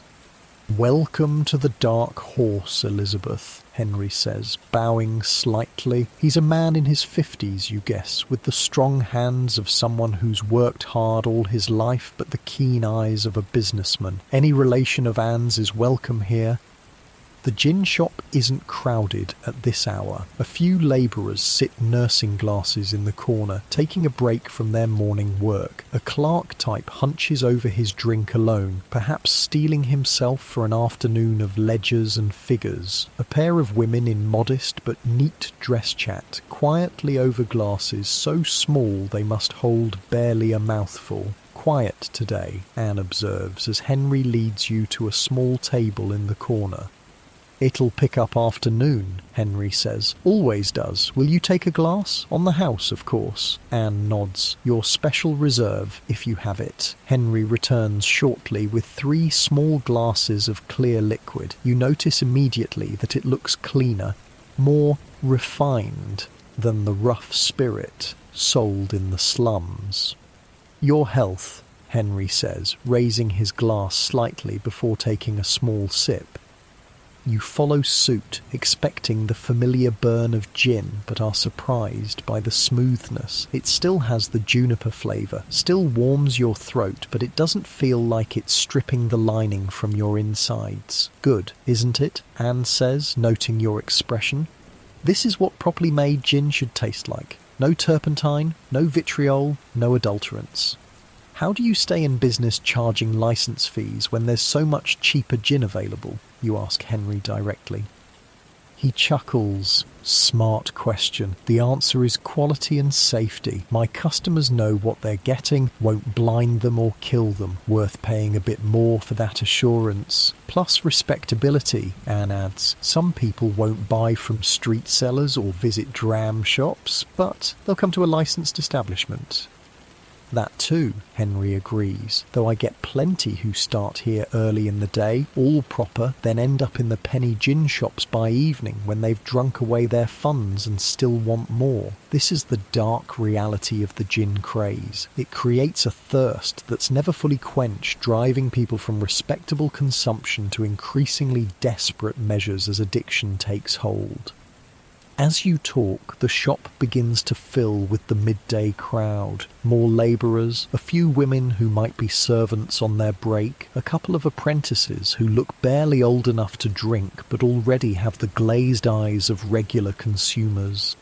"See that woman there?" Henry says quietly, nodding toward a haggard figure who's just entered. "She used to be a governess in a good family, started taking gin for her nerves, they said, lost her position when they found her passed out with the children unattended. Now she begs and does whatever else she can to afford her daily drinks." The woman's hands shake visibly as she places a few coins on the counter, receiving a small glass in return. She downs it in one swift motion, then immediately orders another, counting out her remaining money with painful care. "And that man by the window?" Anne joins in. "He was a skilled cabinet maker, had a shop of his own, apprentices. Gin took it all. Now he does odd jobs when he's sober enough, which isn't often." These are the casualties of the gin epidemic, people whose lives have been derailed by what started as casual consumption. You've seen plenty like them in St Giles, but somehow their presence here in this cleaner, more respectable establishment makes their decline more stark, more tragic.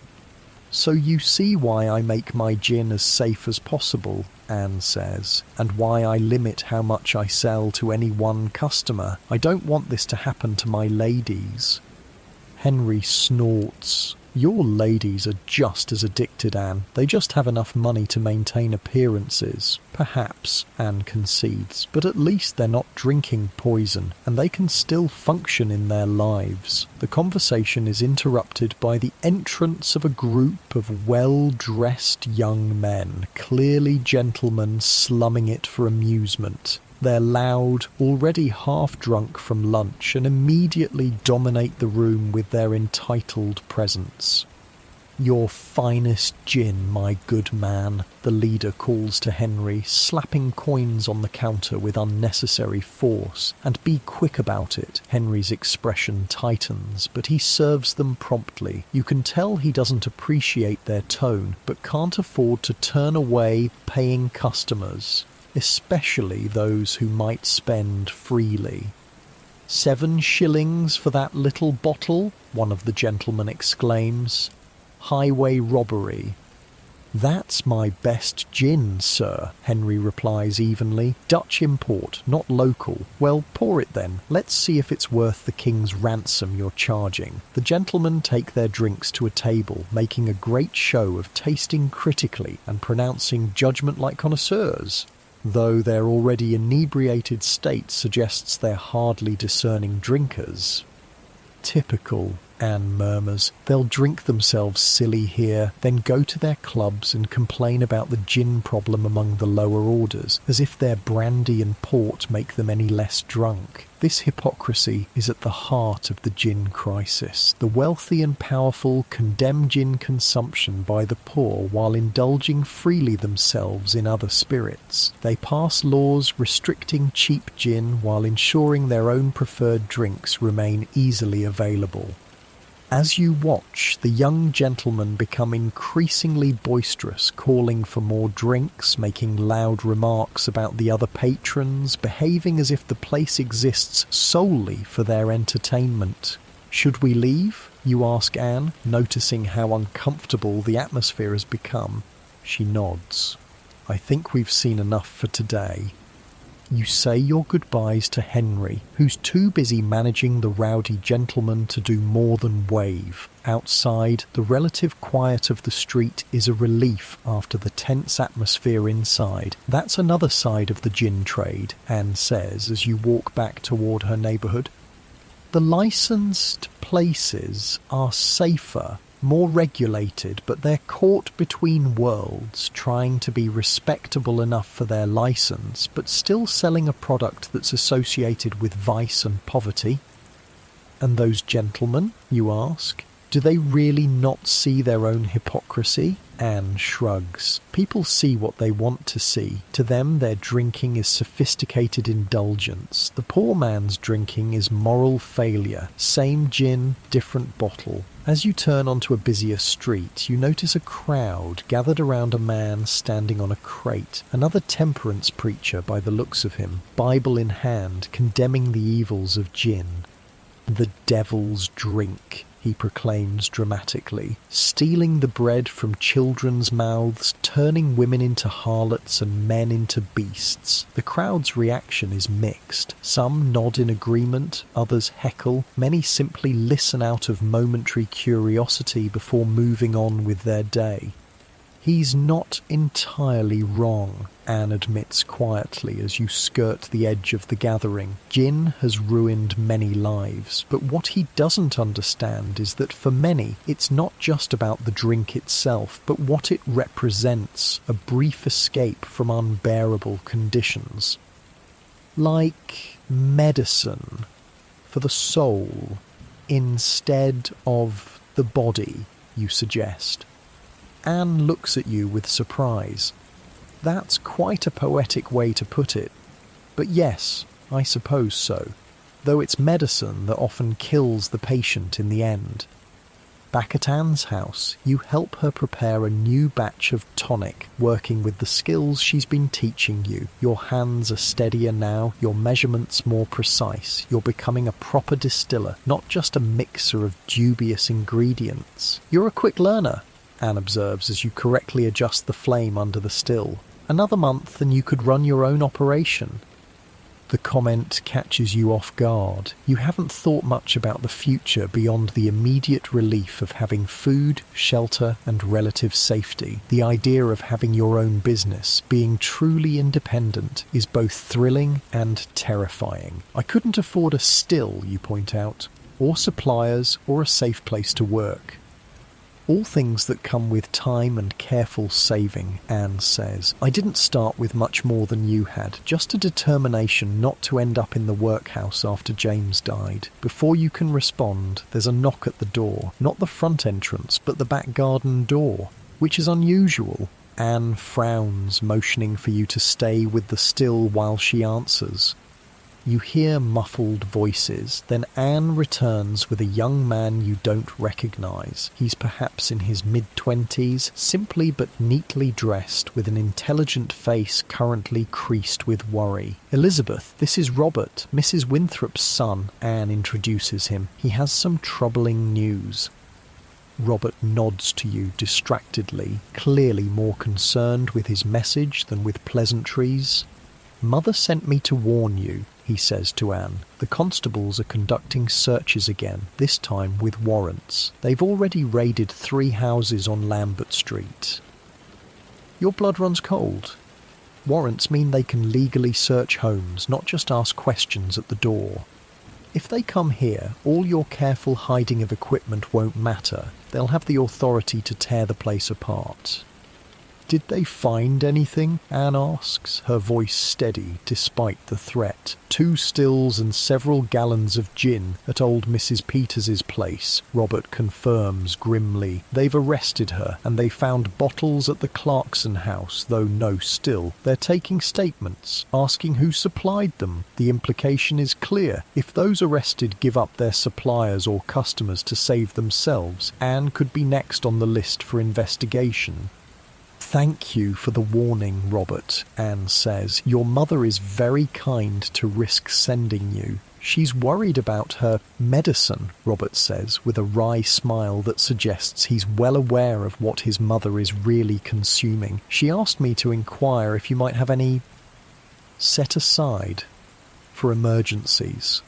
Anne hesitates only briefly before going to her hiding place and retrieving 2 bottles of tonic. She wraps them carefully in cloth and hands them to Robert. Tell her to make these last, she warns. I may need to suspend deliveries for a while. Robert tucks the package inside his coat. She'll understand, and I'll keep an ear out for any more news about the searches. After he leaves, Anne immediately begins dismantling the still, working with urgent efficiency. We need to get everything hidden, more thoroughly than before, and we should reduce our stock, deliver what we can to trustworthy customers, dispose of the rest if necessary.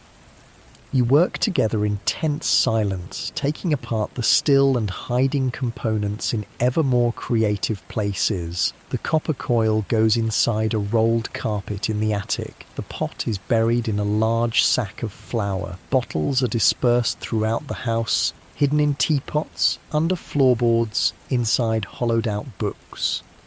By evening, you've transformed the house from an illegal gin distillery back into the innocuous home of a widow who makes medicinal cordials. Nothing obviously incriminating remains visible. Anne collapses into a chair, exhausted from the stress and physical effort. "This is the worst part of the trade," she sighs. "The constant fear, the need to dismantle everything you've built at a moment's notice."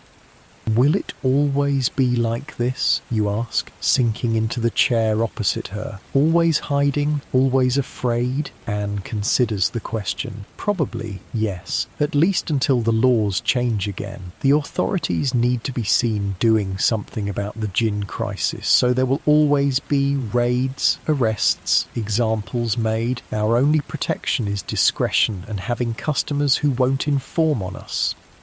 The precariousness of your situation weighs heavily on you. Just when you were starting to feel secure, to imagine a future beyond daily survival, the threat of arrest looms again. Unlike your comfortable bed back home in your time, security in Georgian London is never more than an illusion.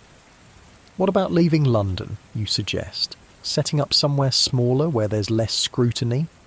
Anne shakes her head. "Smaller places have fewer customers, and everyone knows everyone's business. At least in London, there's anonymity in the crowd. Besides, all my connections are here, my suppliers, my customers." She's right, of course. London may be dangerous for gin sellers, but it also offers opportunities that nowhere else in England can match. The sheer number of potential customers, the dense network of suppliers and fellow traders, the ability to blend into the anonymous mass of humanity. All these make London the natural home of the gin trade, both legal and illegal. That night, you struggle to sleep, your mind racing with contingency plans. What if the constables come tomorrow? What if Anne is arrested? Would you go back to St. Giles, back to selling penny gin in the streets? The thought makes your stomach twist with dread. When morning comes, it brings not constables, but a letter delivered by a maid from one of Anne's customers' homes. The seal is unfamiliar, and Anne frowns as she breaks it open. "It's from Lady Jenkins," she says, scanning the contents. "She's invited us to attend her at home today, says it's urgent." "Is it safe?" you ask. After yesterday's warnings, any deviation from routine seems risky. "Safer than staying here waiting for constables," Anne points out. And Lady Jenkins has considerable influence. If anyone might help us navigate this situation, it's her.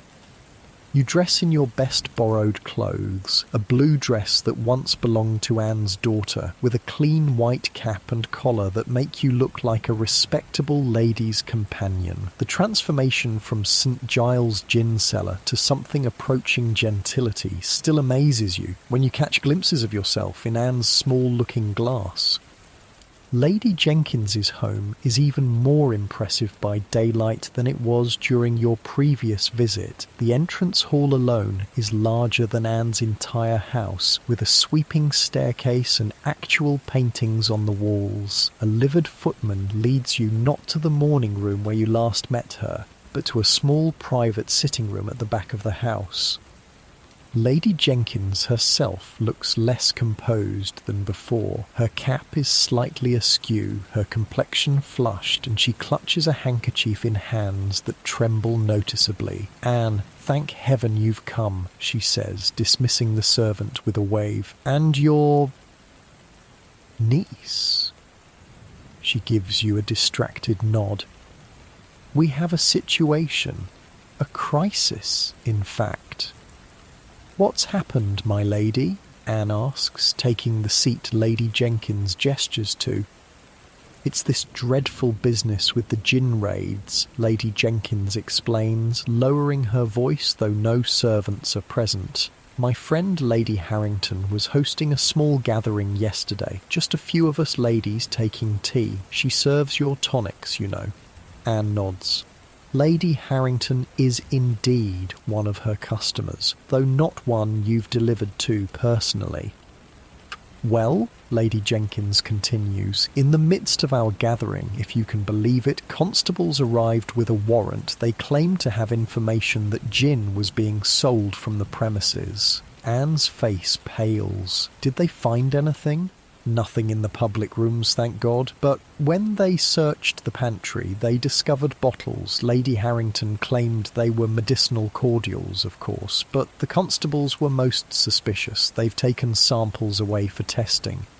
This is serious indeed. If the authorities are now targeting houses of the gentry, not just the poor or middle class, the crackdown must be more severe than you realised. Was Lady Harrington arrested? Anne asks quietly.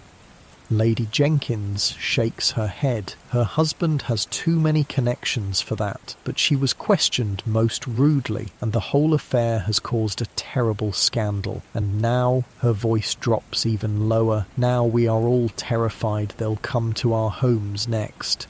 If they found bottles at Harrington House, what's to stop them searching here? Or Lady Pembroke's? Or Mrs. Fitzwilliam's? You suddenly understand why you've been summoned. This isn't just about Lady Jenkins's concern for Anne. It's about protecting herself and her circle from the embarrassment and potential legal consequences of their gin consumption being exposed. What would you have us do, my lady? Anne asks carefully. Lady Jenkins leans forward earnestly. You must suspend your deliveries, at least for a time, and she hesitates. I need you to take away my current supply, all of it. If they search here, I cannot have it found. The request is both reasonable and dangerous. Removing evidence from Lady Jenkins's home protects her, but it puts Anne at even greater risk if she's caught transporting multiple bottles. We could perhaps take 1 or 2 bottles now, Anne suggests, and return for the rest after dark when there's less chance of being observed. But Lady Jenkins is already shaking her head. No, it must be all, and it must be now. I've had it gathered. She rings a small bell, and a maid appears with a covered basket. Here, everything from my private cabinet. The basket is passed to you, and even without looking inside, you can tell it contains at least a dozen bottles, a significant amount of evidence if you're stopped on the way home. My lady, this is very risky, Anne protests gently. If we're seen carrying so much, more risky for me to keep it, Lady Jenkins insists. I've included payment as well for your trouble and discretion. She gives a meaningful look at the basket. Anne recognises the implicit bribe and nods slowly.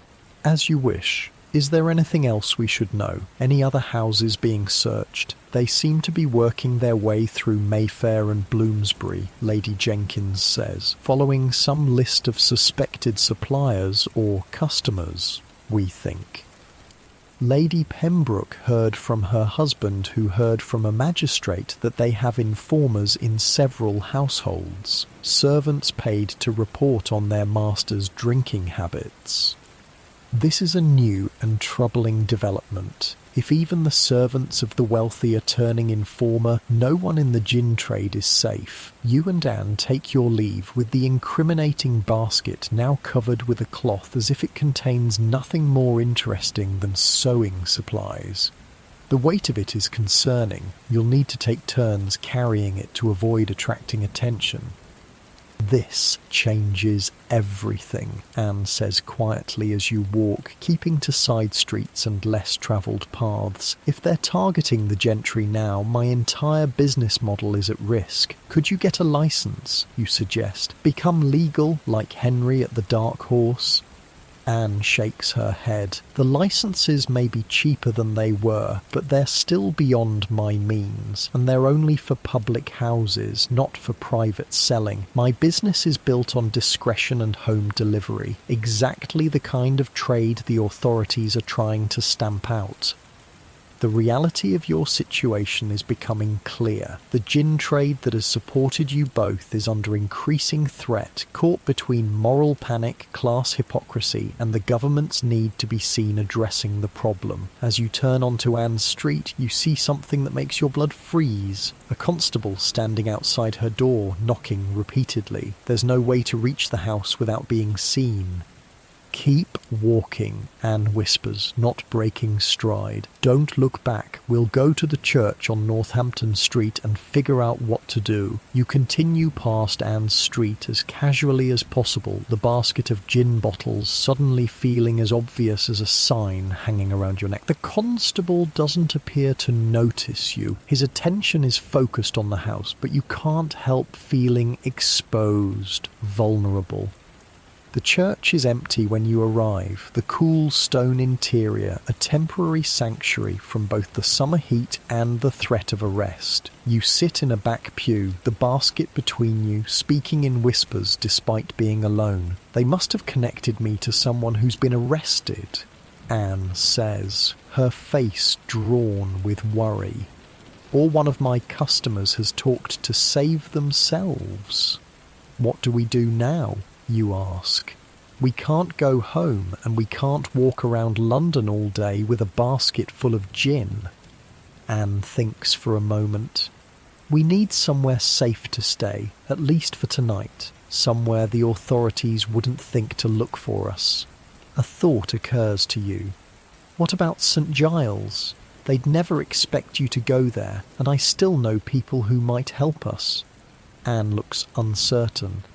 "It's dangerous for someone like me. I don't know my way around, don't know who to trust."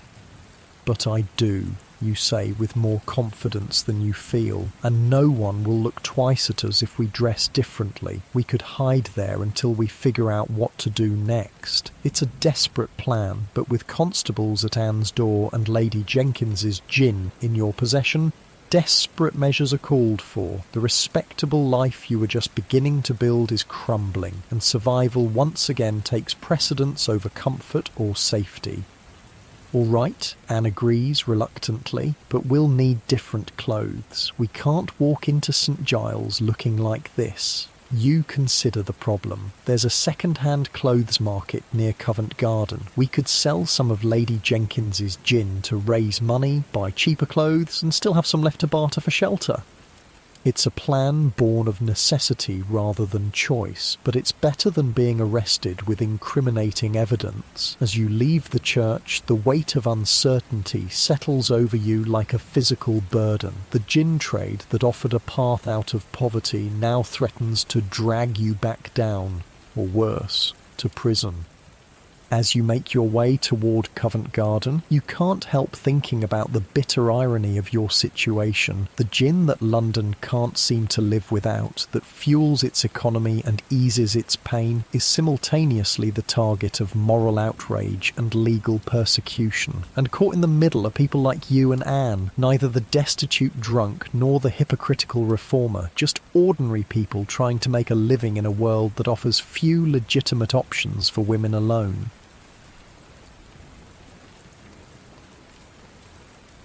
The second-hand clothes market buzzes with activity as you and Anne make your way through the crowded stalls. Here, the cast-offs of the wealthy change hands multiple times, moving down the social ladder until they're little more than rags. It's a perfect place to shed your respectable appearance and become anonymous once more. "We'll need to look poor, but not destitute," you explain quietly to Anne. "Destitute draws attention. Everyone wants to know if you've got something worth stealing. Ordinary poor is safer. People barely notice you." Anne nods, studying the stalls with new eyes. "I haven't done this in years," she admits. "Not since just after James died." It strikes you again how similar your paths have been, though separated by time. Both widowed, both driven to the gin trade by necessity, both navigating the perilous waters of London's underbelly. You find a clothes seller, a sharp-eyed woman who sizes you up immediately. noting your relatively good clothes with a calculating gaze. "Looking to trade down, are we?" she asks, not bothering to hide her curiosity. "Husband gamble away the household money?" "Something like that," Anne replies smoothly, adopting a wearier tone than her usual confident manner. "Needs something less noticeable." The woman nods, understanding. Many in London have reason to change their appearance, and she's not one to ask too many questions when there's profit to be made. You select simple, worn dresses, the kind worn by laundresses or market women, not the absolute bottom of the clothing hierarchy, but firmly in the working poor category, the kind of women who might have a few pennies but no real security. 6 shillings for both, the seller says firmly. It's highway robbery, but you're not in a position to haggle too hard. You glance at Anne, who nods slightly. From the basket, you carefully extract one of Lady Jenkins's gin bottles, keeping it wrapped in cloth as you handle it. "We don't have coin," you say quietly, "but we have this."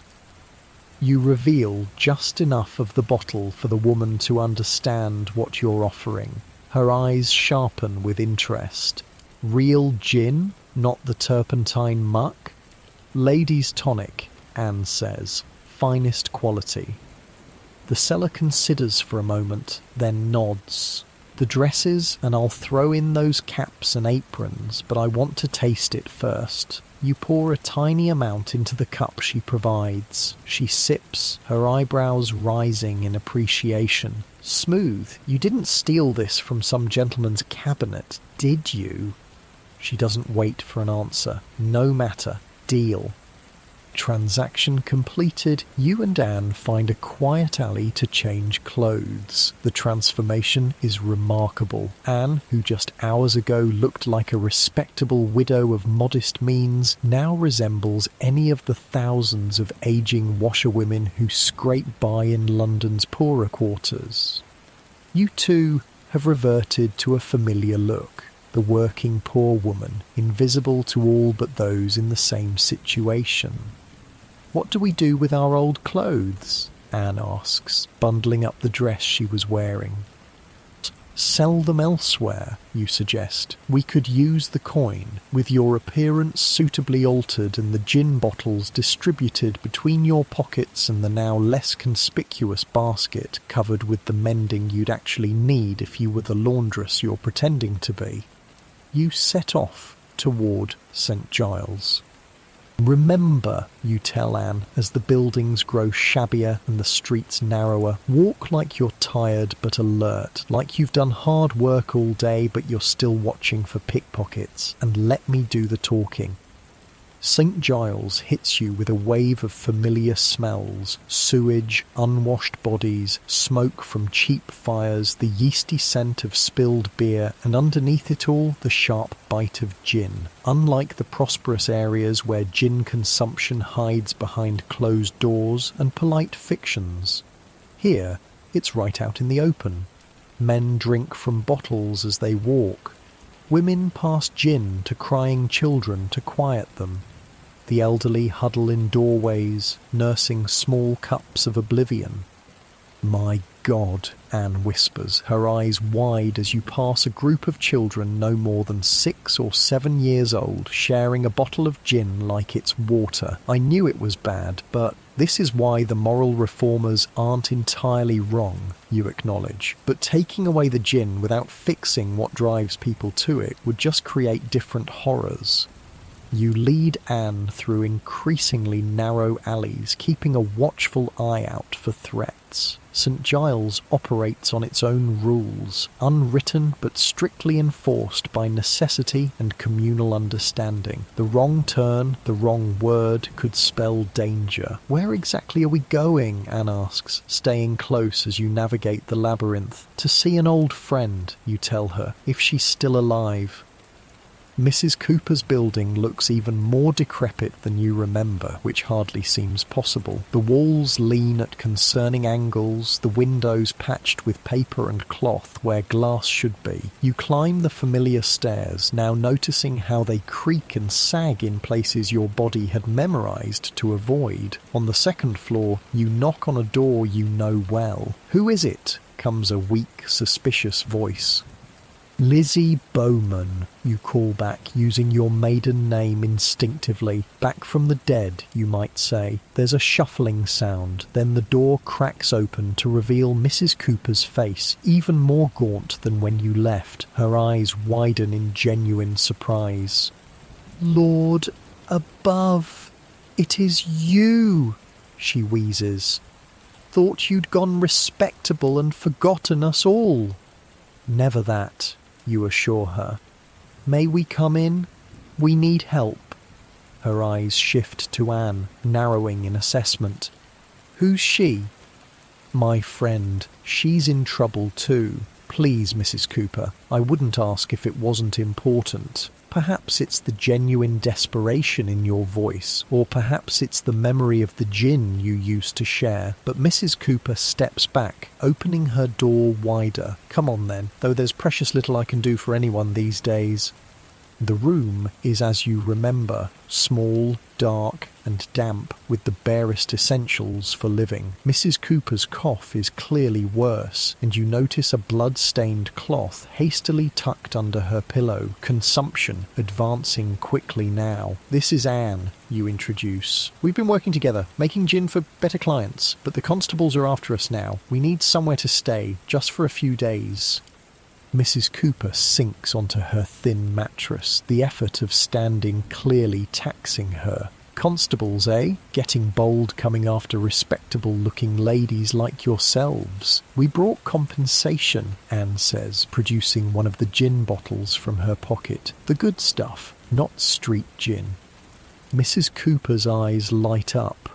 "Well now, that changes things, though I can't offer much. Just floor space, and not even that's entirely mine. I share with the Thomas family now. 4 of them in that corner." She gestures to a screened-off area. "It's enough," you assure her. "We just need to stay out of sight while we figure out what to do next."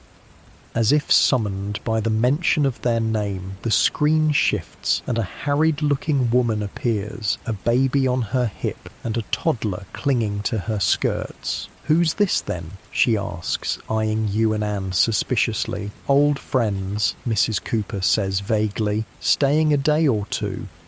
Mrs. Thomas, you assume that's who she is, doesn't look pleased, but she doesn't object. Space is a luxury in St. Giles, but so is having enough people to share the rent. She disappears back behind her screen without another word. 4 of them in that corner. 3 more coming in at night, Mrs. Cooper explains quietly. The husband, the oldest boy, and the grandfather. They work the markets. 8 of us in this room now, plus you 2 makes 10.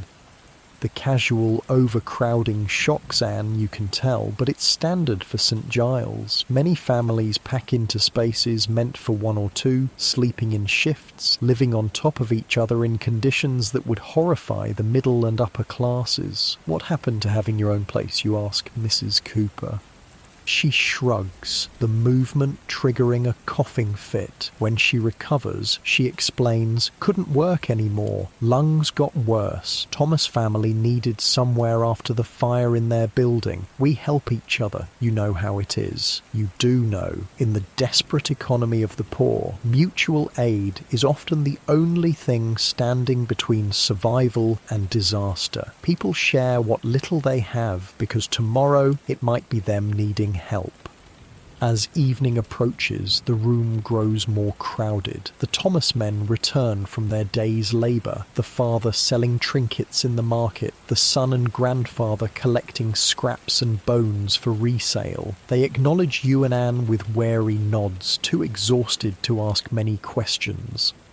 Dinner is a communal affair, a thin stew that Mrs. Thomas has somehow stretched to feed 10 people. You and Anne contribute a loaf of bread purchased with money from selling your better clothes, and the addition makes the meal almost substantial. Afterward, the gin bottle comes out. Mrs. Cooper takes the first drink, closing her eyes in appreciation of the smooth, properly made spirit, so different from the harsh street gin she's used to.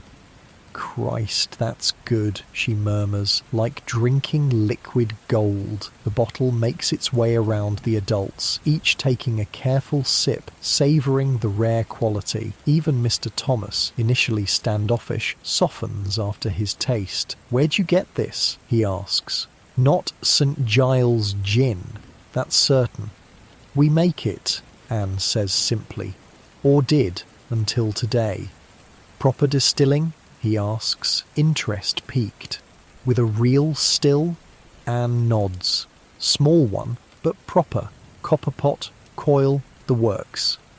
Mr. Thomas leans forward, lowering his voice. "My cousin worked at a distillery before the crackdowns, taught me a bit about proper gin making. Always thought if I could get the equipment might be a way out of the markets." "It's risky," Anne cautions, "especially now, with the constables on high alert." "Everything's risky in London," Mrs. Thomas interjects, the baby now asleep on her lap. "Jim risks his neck on rickety scaffolds. I risk consumption in the laundries. Gin's no different." She has a point. For the working poor, all forms of earning are fraught with danger, physical, legal, or moral. The gin trade is just one more hazardous way to avoid starvation. As night falls completely, sleeping arrangements are negotiated. The Thomas family crowds behind their screen. Mrs. Cooper takes her mattress, her breathing laboured even in rest. You and Anne make do with a cleared space of floor and your shawls for covering. "I'd forgotten," you whisper to Anne in the darkness, the sounds of 8 other people breathing, coughing, shifting, filling the small room. "How it was, living like this. I never forgot," Anne replies softly. "It's why I worked so hard to get out, why I'll do whatever it takes not to come back permanently."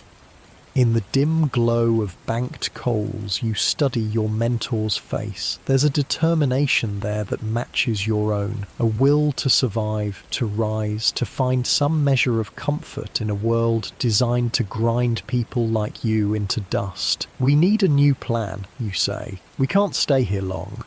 Anne nods. "I have some ideas, but first we need to find out if it's safe to return to my house, or if they've seized everything already." Sleep comes fitfully, your body remembering but not welcoming the hard floor, the sounds and smells of too many people in too small a space. The physical discomfort of St. Giles is a shock after weeks in Anne's relatively comfortable home. Morning brings a new perspective on your situation. In the harsh light of day, the realities of life in St. Giles are even more stark. The Thomas children wake cranky and hungry. Mrs. Cooper's cough is worse, each spasm shaking her frail body. The room smells of too many unwashed bodies, and the chamber pot that needs emptying. "I'll go out," you tell Anne after a breakfast of dry bread. "See what I can learn about the constables, if it's safe to go back."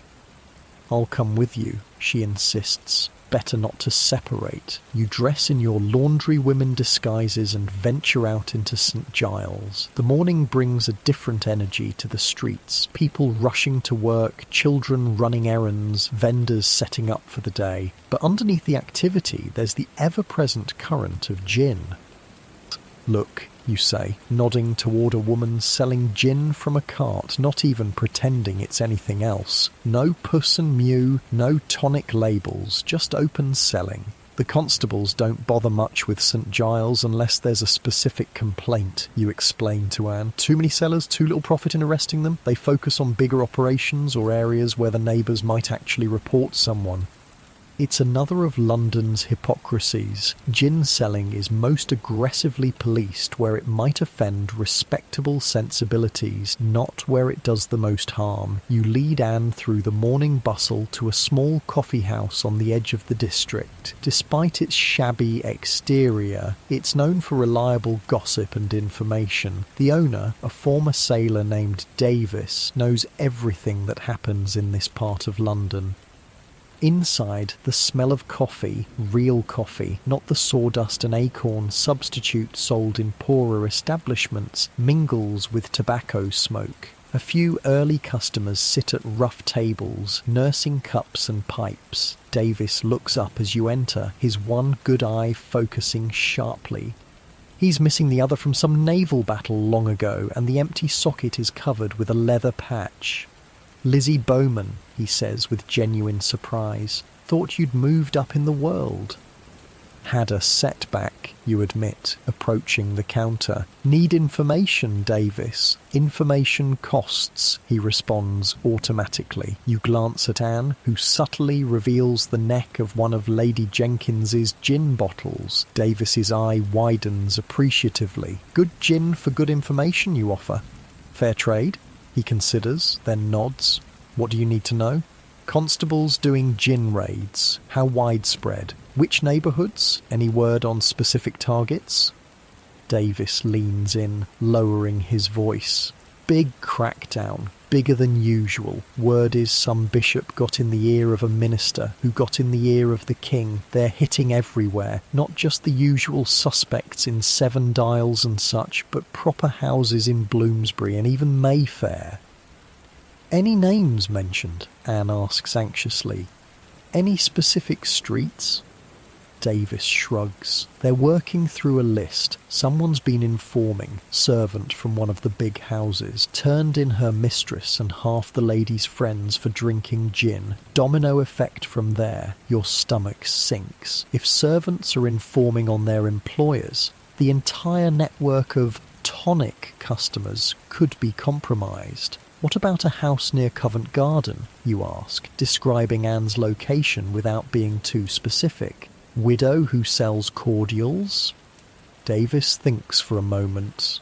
"Heard something about a raid there yesterday. Don't know the outcome, but they took ledgers from another place nearby. Names, addresses, the whole business." Anne pales. She keeps meticulous records of her customers and suppliers, a necessary part of running her business properly, but now potentially damning evidence.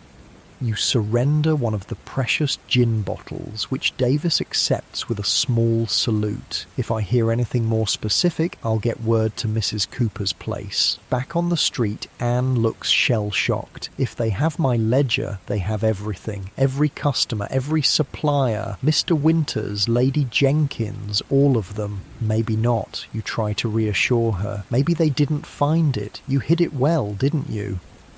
"Under a floorboard in my bedroom," she says. "Not the most original hiding place. If they searched thoroughly, the implication hangs in the air. If the authorities have Anne's customer list, it's not just her livelihood at stake, but potentially her freedom. Selling gin without a license can mean fines, imprisonment, even transportation to the colonies in severe cases."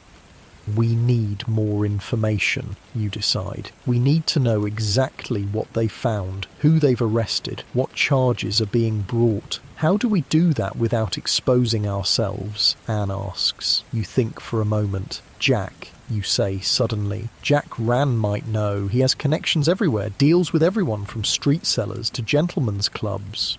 "Your supplier, the flashy one with the silver strings on his breeches?" Anne sounds doubtful. "Can he be trusted?" "Probably not completely," you admit, "but he knows the gin trade better than almost anyone, and he likes me, or did. It's worth trying. The challenge is finding Jack. He doesn't keep regular hours or locations, moving constantly to avoid the authorities, who are always interested in spirits, smugglers and dealers. He usually drinks at the Black Dog in the afternoons, you tell Anne. If he's not there, someone will know where to find him." The Black Dog is a tavern on the border between St Giles and the somewhat more respectable areas to the east. It caters to a mixed clientele, labourers, craftsmen, the occasional clerk slumming it, and people like Jack who live in the shadows of London's economy. Inside, the air is thick with pipe smoke and the smell of ale. Unlike the gin shops, taverns serve mainly beer, considered a healthier, more patriotic drink than gin by the authorities. Of course, many customers drink both, starting with ale and ending with the harder stuff as their funds and sobriety diminish. You scan the room, looking for Jack's distinctive figure. He's not immediately visible among the early afternoon drinkers. He's not here, you tell Anne. Let's ask the barman. The man behind the counter is built like a bull, with arms thick from lifting barrels and throwing out troublemakers. He eyes you suspiciously as you approach. Looking for Jack Rann, you say directly. Know where I might find him? Depends who's asking, the barman replies, wiping a mug with a cloth that looks dirtier than the mug itself. Elizabeth Bowman, you say. He knows me, used to supply me in St Giles. Recognition flickers in the barman's eyes. Lizzie? Right. Heard you'd moved up to better things. He glances at your current appearance. Though maybe not, eh? Just hit a rough patch, you say. Need to talk to Jack. It's important. The barman considers, then shrugs. Try the Golden Hind. He's been drinking there lately. Got himself a new fancy woman who likes the place. The Golden Hind is several steps up from the Black Dog, a coaching inn that caters to travellers and more prosperous locals. If Jack is drinking there, he must be doing well for himself. It's a long walk across London, and you and Anne are both tired and anxious by the time you arrive. The inn stands in stark contrast to the places you've been today. Clean, well-maintained, with actual glass in all its windows, and a freshly painted sign showing a gilded deer. We're not dressed for this place, Anne murmurs, looking down at her laundrywoman's garb. We'll say we have a message for him, you suggest. Servants often deliver messages. Inside, the inn is busy with the afternoon trade. Merchants having late lunches, travellers resting from their journeys, locals enjoying better ale than they'd get in ordinary taverns. And there, holding court at a corner table surrounded by admirers, is Jack Rann. He looks even more prosperous than when you last saw him. His clothes are finer, his manner more confident. The silver strings on his breeches have been replaced by gold ones, and he sports a new waistcoat embroidered with what appears to be real silver thread. Wait here, you tell Anne, and approach Jack's table. He doesn't notice you at first, engrossed in telling some tale that has his companions in stitches. When you clear your throat, he looks up irritably, then does a double take. Lizzie, he says incredulously, what the devil happened to you, and what are you doing here? Need to talk, you say quietly, privately. It's important. Jack studies your face, sees the urgency there, and makes a quick decision. Excuse me, friends, he says to his companions. Business calls. Urgent matter regarding imports.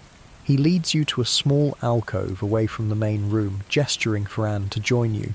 Who's this? He asks, eyeing her with professional suspicion. Anne, my partner. We need information, Jack.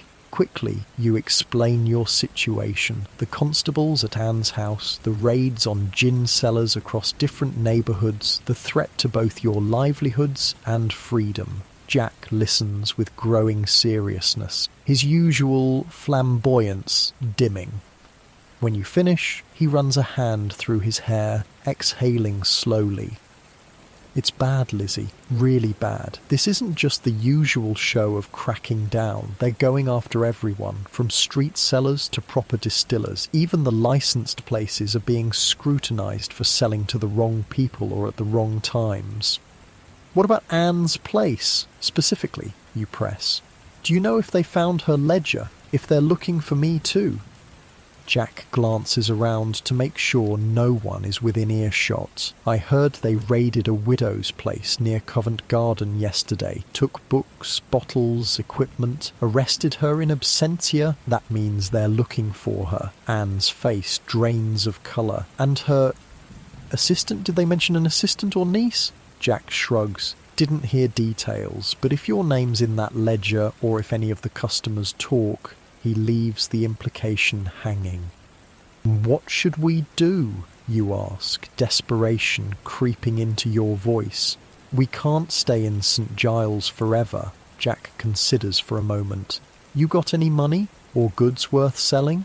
Some, Anne says cautiously. The gin we have left, a few pieces of jewellery I kept hidden.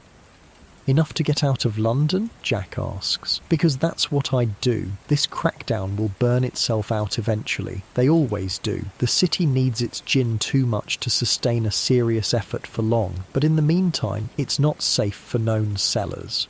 Where would we go? You ask. The idea of leaving London is both terrifying and strangely liberating. You've never been beyond the city's borders in your adult life. Bristol, Jack suggests, or Edinburgh. Both have growing gin trades but less scrutiny than London, or if you really want to be safe, the colonies. America's always looking for people who know how to distill. America seems impossibly far, a place of legend rather than a real option. But Bristol or Edinburgh, those might be possible. We'd need a way to get there safely, Anne points out, and somewhere to stay when we arrive. Jack smiles, his natural cockiness returning. That, my dears, is where I can help. I know people everywhere, stagecoaches, ship captains, innkeepers. For the right price, I can arrange everything. And what's the right price? You ask suspiciously. Jack's help never comes cheap. He names a figure that makes both you and Anne wince. It's more than you have, even counting Lady Jenkins's remaining gin and Anne's hidden valuables. But, Jack adds, seeing your expressions, I might be willing to negotiate for old time's sake and a favour. What kind of favour? Anne asks warily. I need someone in Bristol anyway, Jack explains. Someone who knows quality gin, who can receive shipments, test the product, deal with local buyers. Could be a profitable arrangement for all of us. It's a lifeline, albeit one attached to Jack Rann who's never been entirely trustworthy. But in your current situation, options are limited. We need to discuss it, you tell him. Can we meet tomorrow? Jack nods. Same time here, but don't wait too long to decide. The constables aren't likely to give up looking just because you've disappeared for a few days. He slips you a few coins before you leave. For old time's sake, he insists. And you and Anne head back towards St. Giles, minds racing with this new possibility. Can we trust him? Anne asks as you walk. Not completely, you admit, but Jack's primarily interested in profit. If helping us makes him money, he'll do it, and he does know everyone worth knowing in the trade. Bristol, Anne says thoughtfully. I've heard it's growing quickly, lots of trade, lots of opportunity, and far enough from London that the constables aren't likely to follow, you add. The idea begins to take shape as you walk, a fresh start in a new city, away from the intensifying crackdown in London. You could apply what you've learned about quality gin production, build something more sustainable than either street selling or Anne's precarious tonic business. By the time you reach Mrs. Cooper's crowded room, a decision has formed between you, unspoken but mutually understood. London has become too dangerous. The gin trade here is caught in a vice between moral panic and legal persecution. Perhaps it's time to try somewhere new. Mrs. Cooper listens to your plan with mixed emotions. Bristol's a long way, she says when you finish explaining. Never been outside London myself. Come with us, you suggest impulsively. We'll need help setting up the new business, and the sea air might be better for your cough. She smiles, sadly, another coughing fit overtaking her before she can respond. When she catches her breath, there's blood on her handkerchief. Too late for me, Lizzie, but you go. Make something of yourself. That night, lying on the hard floor of the crowded room, you stare at the ceiling and contemplate the turns your life has taken, from respectable wife to widow to gin seller in St Giles to Anne's assistant, and now, potentially, to Bristol with a new start, all driven by the need to survive in a world that offers women like you precious few options. The gin that flows through London's veins has shaped your path at every turn, as livelihood, as danger, as opportunity, and now it's pushing you beyond the only city you've ever known into an uncertain future. As you drift towards sleep, the sounds of the tenement around you, coughing, snoring, a baby's cry, a drunk's song from the street below, form a familiar lullaby, the soundtrack of a London caught in the grip of the gin craze, a city simultaneously nourished and poisoned by the spirit that's become its lifeblood. Tomorrow you'll meet Jack again, finalise plans, take another step in your journey through this gin-soaked world. But tonight, in this crowded room that smells of poverty and sickness, you're reminded of what you're fighting to escape and what drives so many to seek solace in Madame Geneva's cold embrace. Morning arrives with a coughing fit from Mrs. Cooper that's so violent it wakes everyone in the cramped room. There's more blood than yesterday, and her breathing sounds like wet paper tearing. The Thomas family watches with the resigned sadness of people who've seen consumption claim too many neighbours to be shocked anymore. We should get a doctor, you suggest, though you know it's futile. Mrs. Cooper shakes her head weakly. Waste of money. They'll just bleed me and give me mercury, make things worse. She's not wrong. Georgian medicine often does more harm than good, especially for the poor who can only afford the least skilled practitioners. The best doctors charge fees that would feed a St Giles family for months. At least take this, Anne says, pouring a small measure of gin into a cup. For the pain. Mrs. Cooper accepts gratefully, the spirit seeming to ease her breathing temporarily. "You're good girls," she wheezes, "both of you, too good for this life." Her words follow you as you and Anne prepare to meet Jack at the Golden Hind. Too good for this life. But what other options exist for women alone in a world built for men with money? The gin trade, dangerous as it is, offers one of the few paths to independence. Before leaving, you give Mrs. Cooper the remainder of the bottle and a few coins from what Jack provided yesterday. It won't save her, but it might make her final days more comfortable. We'll come say goodbye before we leave London, you promise, though you're not sure she'll still be alive by then. Consumption moves quickly in the damp, crowded conditions of St Giles. The morning is grey and drizzling as you make your way back to the Golden Hind. London seems to be weeping, its buildings hunched against the persistent rain, its people scurrying with heads down and shoulders hunched. "I won't miss this weather," Anne comments, pulling her shawl tighter. "Perhaps Bristol will be sunnier, or at least different," you reply. After a lifetime in London's smoke and stench, any change might be welcome. Jack is already waiting when you arrive, ensconced in the same corner table but without his entourage today. He's dressed more soberly than yesterday, his flashy gold strings and silver-threaded waistcoat replaced by plainer clothes. "Decided?" he asks without preamble as you sit across from him. "Yes," Anne says firmly. "We'll go to Bristol, but we need details. How we'll get there, where we'll stay, what exactly you expect from us in return for your help." Jack grins, clearly pleased. Straight to business. I like that. He leans forward, lowering his voice. "Here's what I propose. I'll arrange passage on a merchant coach leaving tomorrow night. You'll travel as sisters, returning to your family in Bristol after seeking work in London.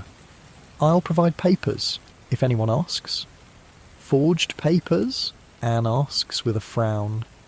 "Let's call them creatively acquired," Jack suggests. Once in Bristol, you'll stay at the Blue Anchor Inn for a week. I'll cover that cost. The innkeeper's wife, Martha, knows you're coming. She'll help you find more permanent lodgings. And in return, you press?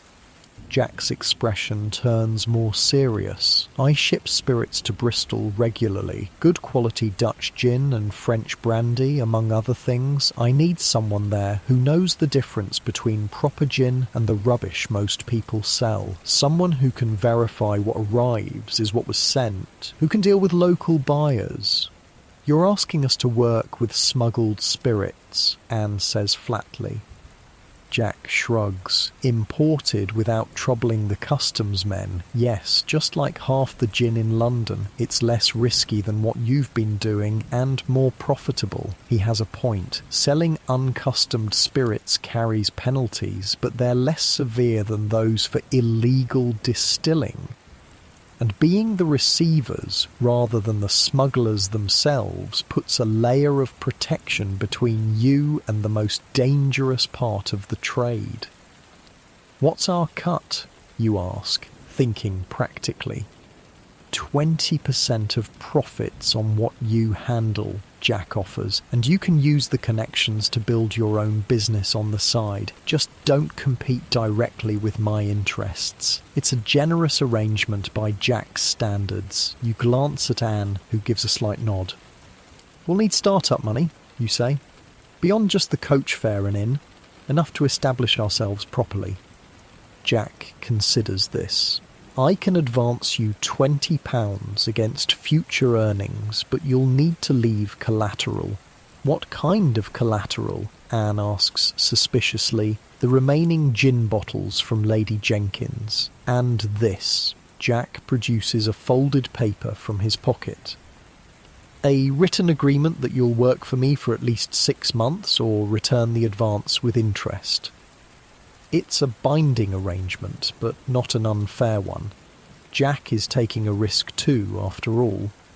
We'll need supplies as well, you add. Basic distilling equipment, botanicals to establish our business. I can arrange that too, Jack agrees. Have them sent on the next shipment after you're settled, but that will be deducted from your advance. You and Anne exchange looks, silently assessing the offer. It's not perfect, but it's a path forward, away from the immediate danger in London. We agree, Anne says finally, but we want half the advance now, the rest when we reach Bristol. Jack smiles appreciatively at her negotiating. Done. He produces a small pouch of coins from his coat. £10 now. Instructions for the coach are here. He slides a folded note across the table. Be at the White Hart on Fleet Street by 8 tomorrow evening. The driver's name is Silas. He knows to expect you. As you pocket the money and instructions, Jack adds, one more thing. There's a package I need delivered to Bristol immediately. Too valuable to trust to regular shipment. You'll carry it with you. Anne's eyes narrow. What kind of package? Nothing dangerous, Jack assures her. Just papers, business documents that need to reach my partner in Bristol quickly and discreetly. You're sceptical. Jack rarely deals in anything completely innocent, but carrying papers is a minor risk compared to everything else you're facing. Fine, you agree. Where do we get this package? I'll bring it to the coach tomorrow, Jack says, along with your remaining advance and some travelling provisions. Wear your respectable clothes if you still have them. Coaches are watched sometimes. With the arrangements made, Jack rises to leave. One last drink before I go, he suggests, signalling the serving girl for gin rather than the ale that's the tavern's primary offering. The girl brings 3 small glasses of surprisingly decent gin. Jack raises his in a toast to new beginnings and old partnerships renewed. You drink, the familiar warmth spreading through your chest. For better or worse, gin has shaped your destiny once again. After Jack leaves, you and Anne remain at the table, processing the enormity of what you've just committed to, leaving London, the only home either of you has ever known, for an uncertain future in a strange city. Are we doing the right thing? You ask quietly. Anne sighs, turning her empty glass in her fingers. I don't know if it's right, but it seems necessary. London's too dangerous now, and perhaps, she hesitates, perhaps it's time for something different, a new start. Her words echo your own thoughts. For all its familiarity, London has never been kind to either of you. Its opportunities have always come with steep prices, danger, degradation, the constant fear of arrest, or worse. We should use some of the advance to buy supplies, you suggest. Food for the journey, a change of clothes, something for Mrs. Cooper. Anne nods agreement. And we should retrieve my jewellery from its hiding place. It's not much, but it's security if things go wrong in Bristol. The practical considerations of your impending departure give structure to the uncertainty. With plans to make and preparations to complete, the fear and doubt have less room to grow. You leave the Golden Hind and head toward the market districts where you can purchase necessities without attracting too much attention. The rain has eased to a fine mist that hangs in the air, neither fully present nor absent, much like your current state between Londoners and travellers. The markets are busy despite the weather. You buy sturdy boots for the journey. Your current ones would fall apart before reaching Bristol. Some preserved foods that will travel well, a small knife that can serve multiple purposes, and warmer clothes for both of you. With each purchase, your new future becomes more real, more tangible. We should get something for Mrs. Cooper's cough, Anne suggests as you pass an apothecary's shop. I know a mixture of honey, lemon, and certain herbs that might ease her breathing, at least. The kindness surprises and touches you. Anne has known Mrs. Cooper for barely a day, yet shows more compassion than many who've lived alongside the dying woman for years. Inside the apothecaries, the familiar scents of dried herbs and chemical preparations remind you of Anne's still room. The proprietor, a thin man with spectacles perched on a prominent nose, reminds you vaguely of Mr. Winters, Anne's regular supplier. "Can I help you, ladies?" he asks, eyeing your common clothes with mild suspicion. "We need ingredients for a cough remedy," Anne says, her voice taking on the confident tone she uses with her customers. "Honey, if you have it, lemon essence, horehound, and coltsfoot." The apothecary's demeanour changes subtly at her knowledgeable request. "For consumption, is it?" he asks, more gently. "Yes," Anne admits. "A friend, quite advanced." He nods, understanding, and gathers the requested items, adding a small packet of his own. "Powdered licorice root," he explains. "Mix it with the honey. It soothes the throat and eases breathing. It's a small kindness in a city not known for them, and you thank him sincerely." As you pay, a notice posted by the counter catches your eye. It lists names and descriptions of wanted persons, with rewards offered for information leading to their capture. Your heart nearly stops when you spot Anne's name halfway down the list. Anne Miller, widow, wanted for questioning regarding illegal spirit production and sales, 40 years of age, brown hair, green eyes, last known residence near Covent Garden, reward $5. You manage to maintain your composure, completing the transaction without drawing attention to your shock. Only when you're safely away from the shop do you pull Anne into a quiet alley and show her what you saw. "They've put a price on me," she whispers, face pale. £5 is enough to tempt anyone who recognises me. "We need to be even more careful," you agree, and it confirms we're making the right choice in leaving. The notice adds urgency to your preparations.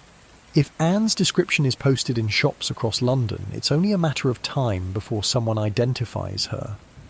Your next stop is Anne's house. Not to enter, but to observe from a distance whether it's still being watched. You approach cautiously from a back street, keeping to shadows and doorways. The house appears quiet, with no obvious signs of constables or surveillance. After watching for nearly an hour from various vantage points, you become reasonably confident it's not under immediate observation. "I need to get inside," Anne says. "My jewellery is hidden where they wouldn't find it, and there are other things we could use for our new start. My recipe book, some small tools for the distilling. It's risky," you caution, "if they return while we're there." "We'll be quick," Anne insists. In through the garden gate, no lights, 10 minutes at most. It's dangerous, but the potential gain makes it worth considering. Anne's recipe book alone would be valuable in establishing your new business in Bristol. You wait until dusk, when the fading light provides some cover but still allows enough visibility to move quickly. The garden gate is locked, but Anne has a hidden key beneath a loose stone in the wall. The house feels different in its emptiness, abandoned, violated by the constable's search. Furniture has been overturned, cupboards left open, floorboards pried up in places. They were thorough in their hunt for evidence. Anne moves with purpose despite the destruction, heading straight for a small recess in the chimney breast, concealed behind a loose brick. From this hiding place she retrieves a cloth bundle that clinks softly as she tucks it into her pocket. "The jewellery," she whispers. "Now, for the recipe book." This proves more challenging. Its hiding place beneath a floorboard in the bedroom has been discovered, the board splintered and the cavity empty. "They found it," Anne says, despair evident in her voice. "All my recipes, my customer lists, everything." The loss is significant, but not catastrophic. "You know the recipes," you remind her. "We can write them down again once we're safe." Anne nods, though her expression remains troubled. "Let's check the still room. Maybe they missed some of the smaller tools. The room where you learned to make proper gin has been completely ransacked. The copper still is gone, along with most of the equipment. But in their haste, the constables overlooked a few items. A small measuring glass hidden inside a hollowed-out book, some filters tucked inside a tea caddy, a notebook with botanical information disguised as a household ledger. "Better than nothing," Anne says, gathering these treasures into a small bag. "We should go before our luck runs out." As if summoned by her words, you hear the front door rattle. Someone is trying to enter the house. You freeze, exchanging panicked glances with Anne. There's no time to reach the garden door without being seen. The only option is to hide and hope whoever it is doesn't search thoroughly. Anne pulls you into a small linen cupboard just as the front door opens. Through a crack, you can see a lantern's glow illuminating the hallway. A constable's voice calls out, "Check upstairs first. The magistrate wants any additional evidence before the house is sealed." They're back to search again, more thoroughly this time. Your hiding place won't remain secure for long. "The window," Anne mouths, pointing to a small window at the end of the hallway that opens onto the roof of the kitchen extension. It's a tight fit and a drop of nearly 10 feet to the garden below, but it's your only chance. As the constables clatter up the front stairs, you and Anne slip from the cupboard and move silently toward the window. Anne works the latch while you keep watch, heart pounding so loudly you're certain they must hear it. The window opens with a squeak that sounds deafening in the quiet house. You both freeze, but the constables continue their movement upstairs, unaware of your presence below. Anne goes first, squeezing through the narrow opening with difficulty. You hear a soft thud as she lands on the ground below. You follow, finding the opening even tighter for your broader shoulders. For a terrifying moment, you're stuck, half in and half out of the window, certain you'll be discovered. With a final desperate push, you break free, tumbling less gracefully than Anne onto the hard ground of the garden. Pain shoots through your ankle, but there's no time to assess the damage. Constable voices from inside grow louder. They've heard something. You limp as quickly as possible to the garden gate, Anne supporting you as you move. Behind you, a shout confirms your worst fears. They've spotted your escape. Stop in the name of the law. But you're through the gate now, into the maze of London's back alleys that you know better than any constable. Even with your injured ankle, you and Anne quickly lose your pursuers in the growing darkness. Only when you're certain you're not being followed do you stop to rest. Both of you breathing hard from the exertion and fear. "Are you badly hurt?" Anne asks, examining your ankle in the dim light of a distant street lamp. "Just twisted, I think," you say, testing it gingerly. "I can walk, but not quickly. We need to get back to Mrs. Cooper's," Anne decides. "Rest it tonight, then be ready for the coach tomorrow. We can't miss that departure." The narrow escape has shaken you both, but also strengthened your resolve to leave London. The authorities are clearly determined to make examples of gin sellers, and Anne is now a named target. You make your slow way back to St. Giles, taking care to vary your route and watch for followers. The neighbourhood feels both comfortingly familiar and increasingly dangerous. What if someone has seen Anne's description and recognises her? Mrs. Cooper is awake when you return, her breathing even more laboured than this morning. The Thomas family has gone out, the adults to a gin shop, the children sent to beg or steal, depending on the opportunities they find.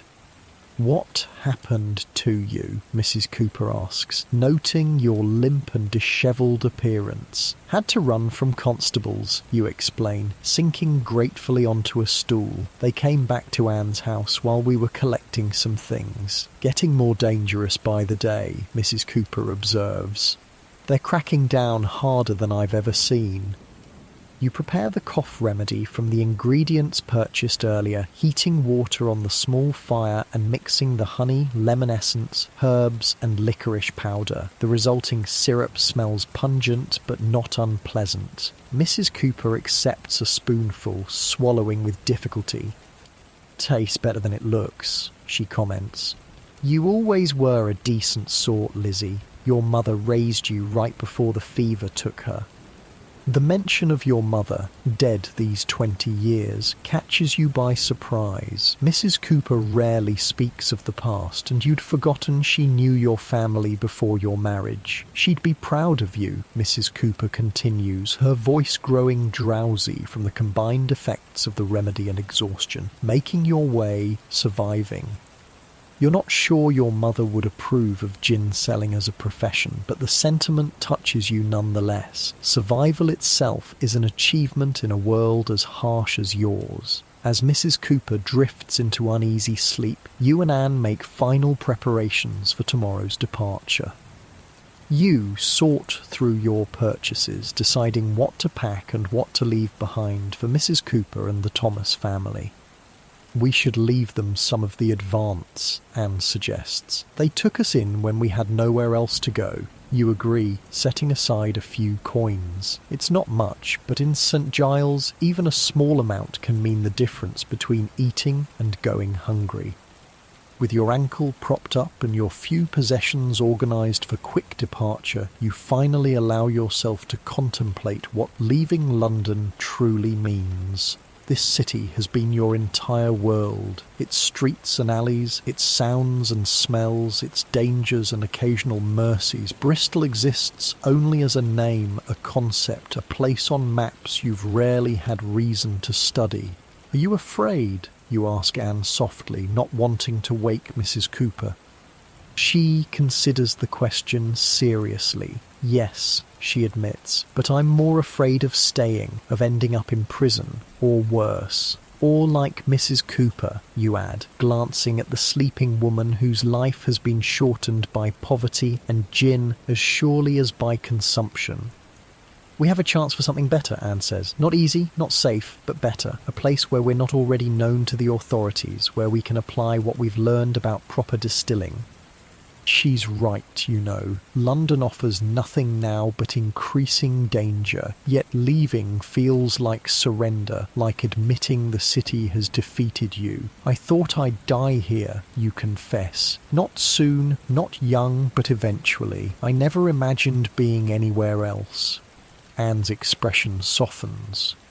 I felt the same after James died. Like London was both my prison and my only possible home. But maybe there's more for us beyond this place. The conversation drifts into speculation about Bristol, what it might look like, how people might speak, whether the air smells of sea salt, as some say. Neither of you has reliable information, just fragments gathered from travellers' tales and rumours. The unknown stretches before you, terrifying and potentially liberating. Eventually, exhaustion overtakes you both. You sleep fitfully on the hard floor, your ankle throbbing and your dreams filled with chases through endless London alleys that somehow lead to the sea. Morning comes too soon, bringing with it the final day of your London life. Mrs. Cooper is worse, barely conscious when you try to give her more of the cough remedy.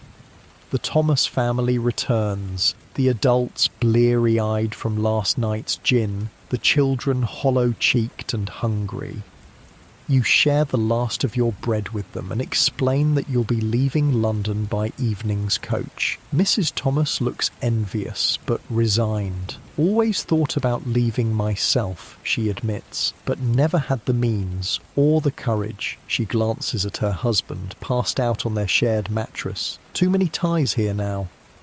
You leave the promised coins with her rather than Mrs. Cooper, suspecting the dying woman might not be able to use them. The rest of the day passes in tense anticipation, each hour bringing your departure closer. You change back into your more respectable clothes, newly purchased or salvaged from your previous life, and pack your few belongings. Late afternoon brings a surprise visitor. Davis from the coffee house, his leather eye patch newly polished for the occasion. Heard you were leaving, he says without preamble. Thought you should know. Constables are watching the main coaching inns. Been asking questions about women matching your descriptions. Your heart sinks. Including the White Hart on Fleet Street? Davis nods grimly. Especially there. It's a main departure point for Bristol and the western routes. This complicates your carefully laid plans. If constables are watching the White Hart, you and Anne could be recognised and arrested before even boarding the coach. Is there any other way to catch the coach? Anne asks. Another inn where it stops before leaving London. Davis considers. It picks up mail at the Crown in Southwark. Driver might take passengers from there too for the right incentive. It's a risk. The driver expects you at the White Hart and Jack will be bringing the remainder of your advance money there, but it's less risky than walking directly into a constable's trap. Thank you, Davis, you say sincerely. We owe you. He shrugs, embarrassed by the gratitude. Just evening the score for that bottle of quality gin. London's gin trade won't be the same without you two. With that oddly formal farewell, he departs. We need to get word to Jack, Anne says urgently. Tell him to meet us at the Crown instead, but there's no easy way to contact him. You don't know where he lives, or where he might be at this hour. Your only option is to leave a message at the Golden Hind and hope it reaches him in time. You scribble a note on a scrap of paper. Change of plans, meet at the Crown in Southwark instead, same time, urgent, and give it to the youngest Thomas boy, along with a penny to deliver it to the tavern. Ask for Jack Rann, you instruct him, or leave it with the barman if Jack's not there, but don't tell anyone else what it says or who it's from. The boy nods solemnly, clearly taking the responsibility seriously. He darts off with the energy of youth, weaving through the crowded streets toward the Golden Hind. With that done, all that remains is saying goodbye to Mrs. Cooper. She's awake but barely responsive, her breathing shallow and laboured. You kneel beside her mattress, taking her thin hand in yours. "We're leaving now," you tell her, unsure if she can hear or understand. "Thank you for everything, for taking us in, for your kindness." Her eyelids flutter, and for a moment her gaze focuses on your face. "Be careful," she whispers, her voice barely audible. "Find something better." They might be the last words she ever speaks to anyone. You squeeze her hand gently, throat tight with emotion, then rise to join Anne by the door. The Thomas family gathers to say their own farewells, awkward but genuine wishes for safe travels and better fortunes. You step out into the London evening, the familiar streets of St. Giles already taking on the quality of memory rather than present reality. Your ankle still hurts, but the pain has subsided enough for steady walking. "To the Crown, then," Anne says, adjusting her small bundle of possessions, and hope Jack gets the message. The journey to Southwark takes you across London Bridge, its buildings teetering precariously over the edge like drunks about to fall into the Thames. The river below reflects the last light of day, its surface deceptively peaceful despite the filth and waste it carries. "I'll miss the bridge," Anne comments unexpectedly. "Used to cross it every day as a girl, bringing my father his dinner at the print shop." It's a rare glimpse into her life before widowhood and gin-making, a reminder that everyone in London carries their own history, their own relationship with the city's stones and waters.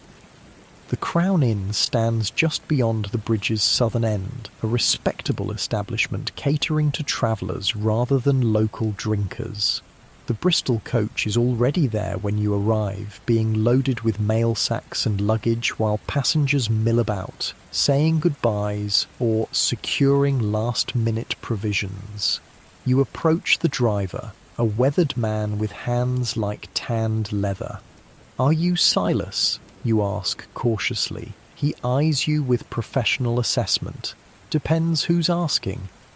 "We're supposed to travel to Bristol tonight. Jack Rann made the arrangements, but there's been a change of plan. We were to meet you at the White Hart, but heard constables are watching the coaching inns." Silas's expression doesn't change, but something in his posture relaxes slightly. "Jack's passengers, eh? 2 sisters returning home?" "Yes," Anne confirms, catching on to the agreed cover story. "Our brother is expecting us in Bristol." Silas nods almost imperceptibly. "Extra fee for the change in pickup, 2 shillings. It's highway robbery, but you're in no position to argue. You count out the coins from your advance, which Silas pockets without comment. "We're still waiting for Jack," you explain. "He's bringing something for us and the rest of our fare." Silas checks a large pocket watch. "Leaving in 20 minutes, with or without your friend. Coach waits for no one."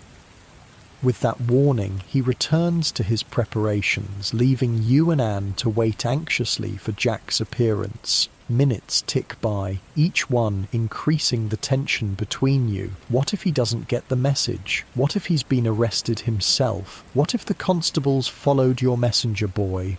Just as the driver begins calling for passengers to board, a familiar figure appears at the edge of the inn yard. Jack, looking harried but present. He spots you and approaches quickly. "Your message nearly missed me," he says without greeting. "Lucky I stopped at the Hind for a last drink." "Constables are watching the White Hart," you explain. "We had to change plans." Jack nods, understanding. "Smart move. Here." He hands you a small pouch. "The rest of your advance, minus what I paid the driver originally, and this." From inside his coat, he produces a sealed packet. "The business documents for my partner in Bristol. Guard them carefully." The packet is smaller than you expected, just a few sheets of paper from the feel of it, but Jack's serious expression underscores its importance to him. "One last thing," he adds, lowering his voice. "My partner's name is William Fraser. He'll find you at the Blue Anchor after you arrive. He can help you get established beyond what we've arranged." "All aboard for Bristol," Silas shouts, cutting through the evening air. "That's your call," Jack says, stepping back. "Safe journey." There's no time for prolonged farewells. You and Anne quickly board the coach, finding seats among the other passengers, a mixture of merchants, a clergyman, and a few women whose purpose for travel isn't immediately obvious. As the coach lurches into motion, you catch a final glimpse of Jack watching from the inn yard, his expression unreadable in the gathering darkness. Then London begins to slip away, street by street, building by building. You're leaving behind the only world you've known, heading toward an uncertain future in a strange city. But as the coach picks up speed and the familiar landmarks recede, you feel something unexpected alongside the fear and doubt, a tentative sense of possibility, of horizons expanding beyond the narrow confines of survival. The gin that has shaped your life thus far travels with you, in the packet from Jack, in Anne's rescued recipe book, in the knowledge you've both accumulated through necessity and practice. But perhaps in Bristol it can become something different, not just a means of barely staying afloat, but a foundation for something more sustainable, more secure. As London's last lights fade behind you and the countryside opens up in darkness ahead, you settle back against the uncomfortable coach seat. Your ankle throbs dully, a reminder of dangers narrowly escaped. Beside you, Anne's face is composed but alert, watching this transition from one life to another with the same careful attention she brings to distilling. The motion of the coach grows rhythmic, almost soothing. Other passengers drift into conversation or silence or sleep as the journey properly begins. Tomorrow will bring Bristol and all its unknown challenges, but tonight, suspended between the London you're leaving and the Bristol you've yet to meet, there is only the road, the darkness, and the possibility of transformation. The gin craze continues to grip London behind you, its streets flowing with spirits both cheap and dear, its people seeking solace or profit, or both in Madame Geneva's embrace. But your own relationship with gin is changing, evolving into something with potential beyond mere survival. As fields and occasional villages pass in the darkness outside, you feel yourself crossing a threshold more significant than merely leaving London's boundaries. You're moving from desperation to deliberate choice, from reaction to action, and in that transition lies the hope that has sustained Londoners through plague, fire, poverty and gin, the stubborn belief that tomorrow might, against all odds, be better than today. The coach rumbles through the night, its wooden wheels finding every rut and stone in the poorly maintained road. Sleep comes in fitful snatches, interrupted by particularly violent jolts, or the coach stopping to change horses at posting inns along the route. Your fellow passengers are a microcosm of Georgian society. The merchant across from you snores loudly, his substantial belly rising and falling beneath an expensive waistcoat. Next to him, a thin clergyman clutches his Bible even in sleep, his lips occasionally moving in unconscious prayer. Two women who introduce themselves as sisters but share no family resemblance whisper occasionally, their eyes constantly scanning the other passengers with professional assessment. Likely prostitutes travelling to find new markets, you guess. Anne dozes against your shoulder, her face finally peaceful in sleep. The constant vigilance required in London has left little room for true rest, and the motion of the coach, uncomfortable as it is, provides a strange kind of sanctuary. No constables can reach you here, on the road between one life and another. Dawn breaks with pale light filtering through the coach's small windows. The landscape outside has changed from London's crowded outskirts to genuine countryside. Rolling hills, scattered farms, the occasional village clustered around a church spire. Never been this far from London, you murmur to Anne as she stirs awake. I went to Bath once as a girl, she replies, straightening and wincing at the stiffness in her neck. My father had a printing job there. It was cleaner. The air smelled different. The coach stops at a posting inn for breakfast, a brief half hour for passengers to stretch cramped limbs, use the necessary house, and consume whatever food the establishment offers. In this case, it's a basic meal of bread, cheese and ale, but after London's uncertain provisions, it tastes remarkably good.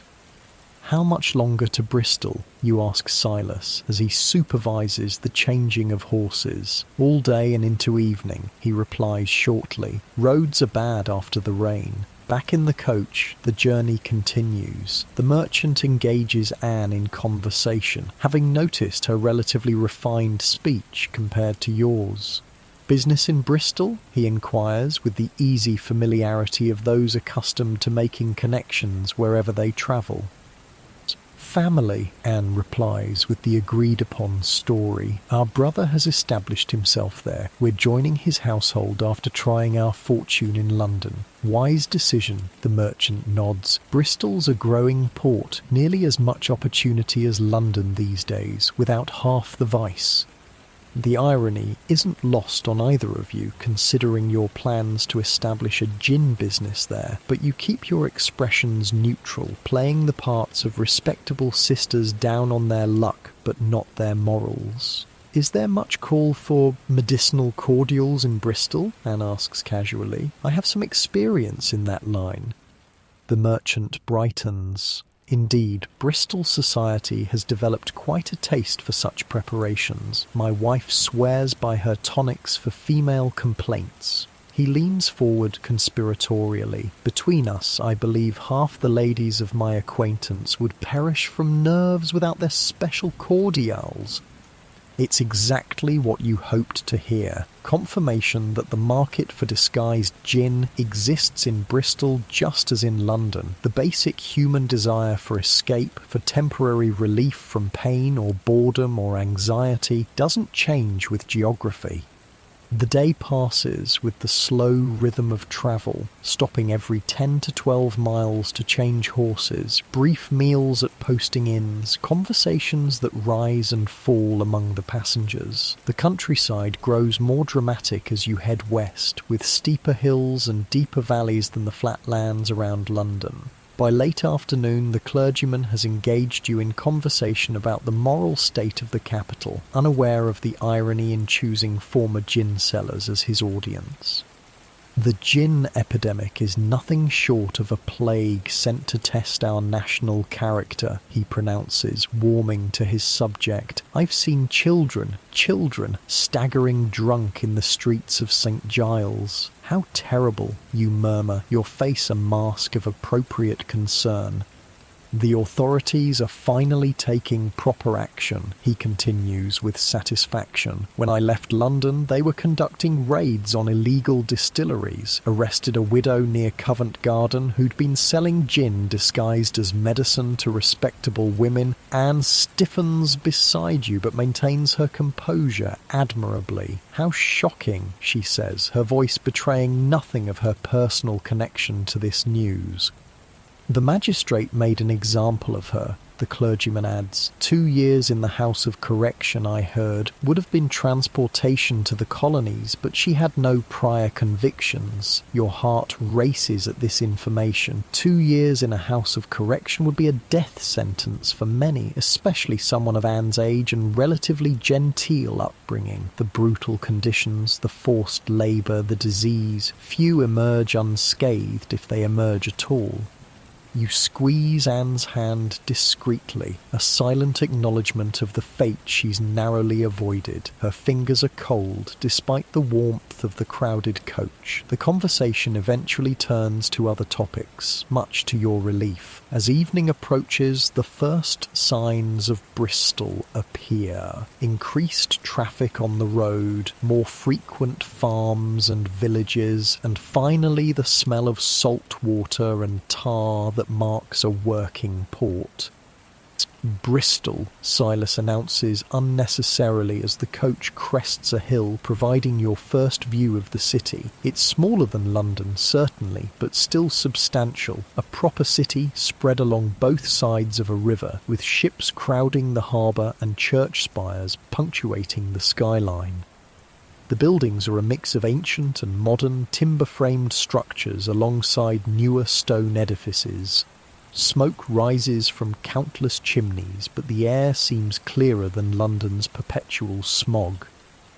"It's beautiful," Anne says softly, genuine wonder in her voice. Beauty isn't a quality you've associated with cities before. London has many qualities: power, opportunity, danger, history, but beauty isn't foremost among them. Yet Bristol, with its harbour reflecting the last light of day, and its buildings climbing the hills that surround it, does possess a certain unexpected beauty.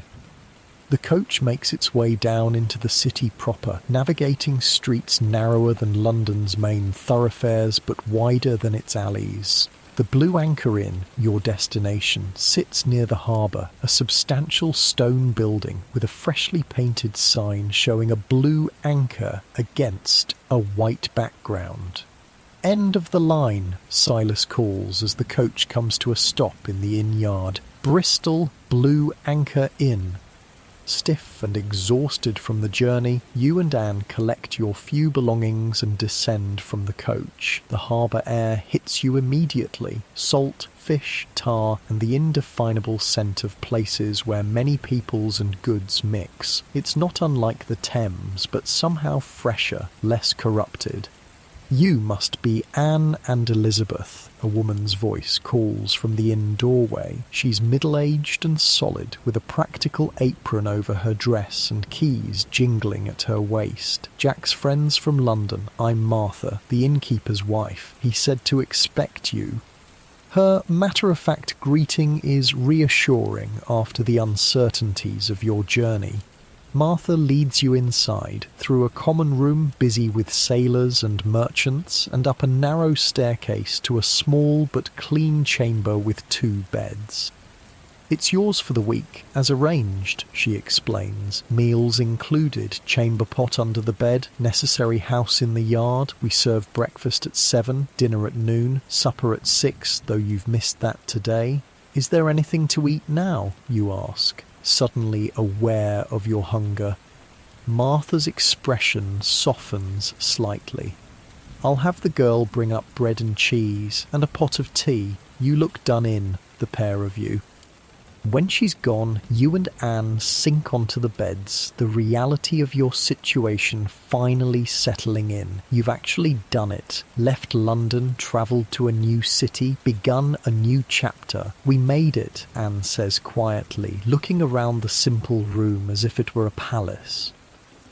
"I half expected constables to stop the coach at every inn." "We're not safe yet," you remind her, practical as always. "We still need to meet Jack's partner, establish ourselves, find permanent lodgings."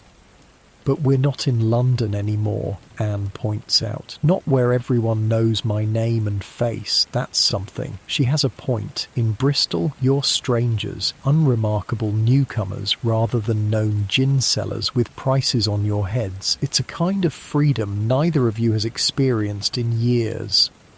A serving girl brings the promised food. Fresh bread, still warm from the oven, a wedge of firm local cheese, and tea that smells like actual tea leaves rather than the twice-brewed dregs common in London's cheaper establishments. "Lord above," Anne sighs after her first bite.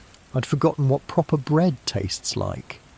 You eat in appreciative silence, savouring food untainted by London's grime and the fear that has flavoured every meal for weeks. When you're finished, exhaustion overtakes you both. You manage to remove only your outer garments before collapsing onto the beds, asleep almost instantly.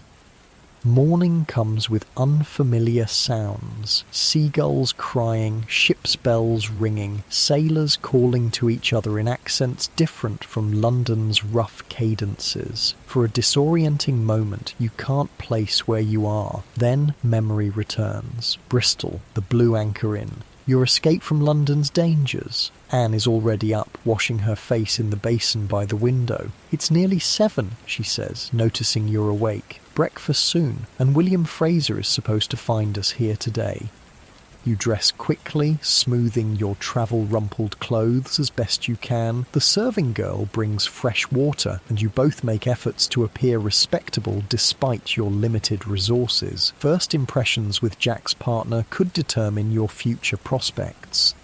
Breakfast exceeds expectations. Porridge with actual honey, bread with butter, even a small piece of cold ham each. The common room is busy with travellers and locals alike, creating a convenient anonymity. No one pays particular attention to two women sharing a quiet meal in the corner.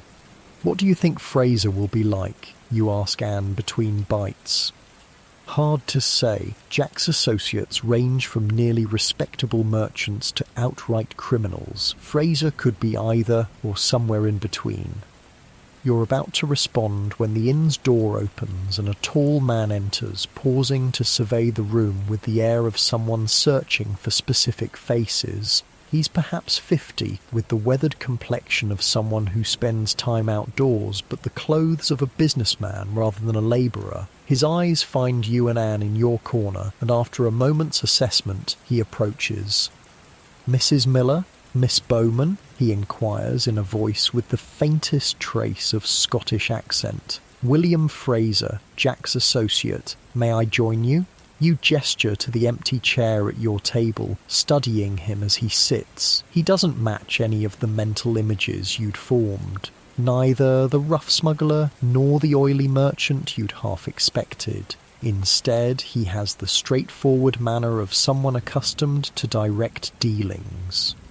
Jack sends his regards, Fraser continues once seated, and hopes your journey was uneventful. As uneventful as coach travel can be, Anne replies carefully. You received word of our arrival? Fraser nods. Jack has ways of sending messages faster than the mail coach. I understand you're looking to establish yourselves in Bristol's medicinal cordial trade. The euphemism confirms he understands the real nature of your business. With the right connections and supplies, you agree, we have experience, knowledge, and some capital to begin. And Jack's package? Fraser asks, his tone casual but his eyes sharp. You reach into your bodice and extract the sealed packet entrusted to you in London. Fraser accepts it with a nod of thanks, checking the seal before tucking it inside his coat. Now, to your situation, he says, all business. Bristol has opportunities for those with your skills, but the market is different from London, more dispersed, less desperate. Quality matters more than quantity here. That aligns with our approach, Anne tells him. We specialise in proper gin, not the adulterated street variety. Real juniper, proper distillation, safe ingredients. Fraser looks pleased. Excellent. Bristol's growing merchant class has developed a taste for quality spirits, but discreetly supplied. The moral reformers are active here too, though less hysterical than in London. We need premises, you say practically. Somewhere to live and work that won't attract unwanted attention. I've taken the liberty of identifying several possibilities, Fraser replies. We can view them today if you're rested enough from your journey. The man's efficiency is impressive. Either Jack's message reached him well in advance of your arrival, or he's accustomed to making rapid arrangements for business associates. What's your interest in this? Anne asks directly. Jack mentioned a partnership, but not the details.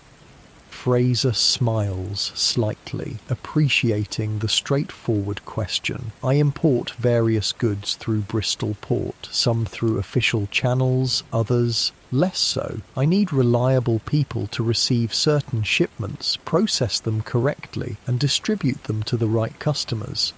In return, I provide protection, connections, and a share of the profits. Smuggled gin, you translate. Among other spirits, Fraser acknowledges without concern, Dutch Geneva, French brandy, Caribbean rum, all heavily taxed when imported legally, all in high demand. Your role would be receiving these spirits, ensuring quality, improving them when necessary, and packaging them for discreet local sale. It's similar to Jack's original proposal, but hearing it from Fraser gives it more concrete shape. You and Anne exchange glances, silently assessing the opportunity and its risks.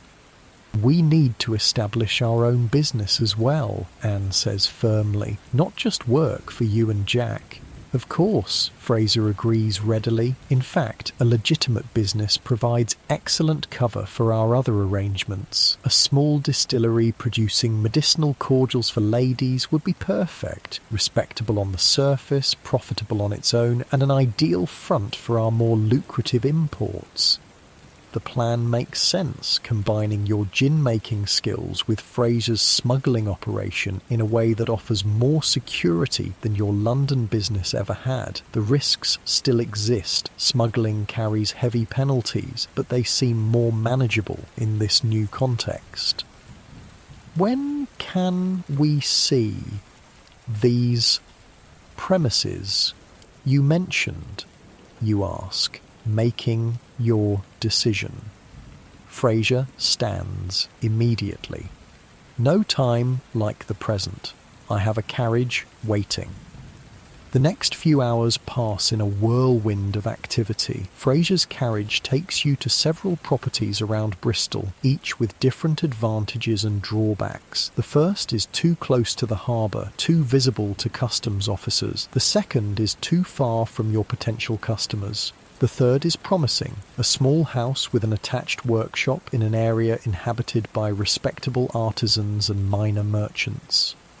The previous occupant was an apothecary, Fraser explains as you tour the space. Moved to Bath for his health, the workshop is already set up with appropriate benches, shelves, even a small furnace for heating preparations. Perfect for distilling, Anne murmurs, examining the space with professional assessment. We'd need to add a proper still, of course, but the basic setup is ideal.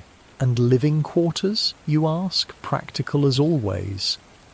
Upstairs, 2 bedchambers, a small parlour, a kitchen, modest but comfortable. The rent is higher than you'd hoped, but manageable with your advance from Jack, especially once you begin generating income. After consulting with Anne, you agree to take it, beginning immediately. Excellent, Fraser says, producing papers already prepared. I took the liberty of securing a 3-month option on the property, pending your approval. Here's the lease. You sign with the name Elizabeth Bowman, feeling a strange mixture of apprehension and hope as your pen moves across the paper. This is commitment to Bristol, to this new venture, to a life beyond London's familiar dangers. Fraser hands you the keys with a small bow. Welcome to Bristol, ladies. I believe our arrangement will prove mutually beneficial. The rest of the day passes in practical arrangements. Fraser provides an initial inventory of equipment and supplies needed for both your legitimate cordial business and the less official spirit imports. You and Anne make lists, calculate costs, and plan the layout of your new workshop. By evening, you've returned to the Blue Anchor to collect your few belongings and inform Martha of your change in circumstances. Found lodgings already? She says with raised eyebrows. Mr. Fraser works quickly, doesn't he? Well, I'm not surprised. Jack said you were capable women. You know Jack well? Anne asks curiously. Martha's expression turns wry. Known him since he was a skinny pickpocket working the Bristol docks, before he moved to London and got fancy. We do business together occasionally. Bristol and London have always been connected by more than just the road.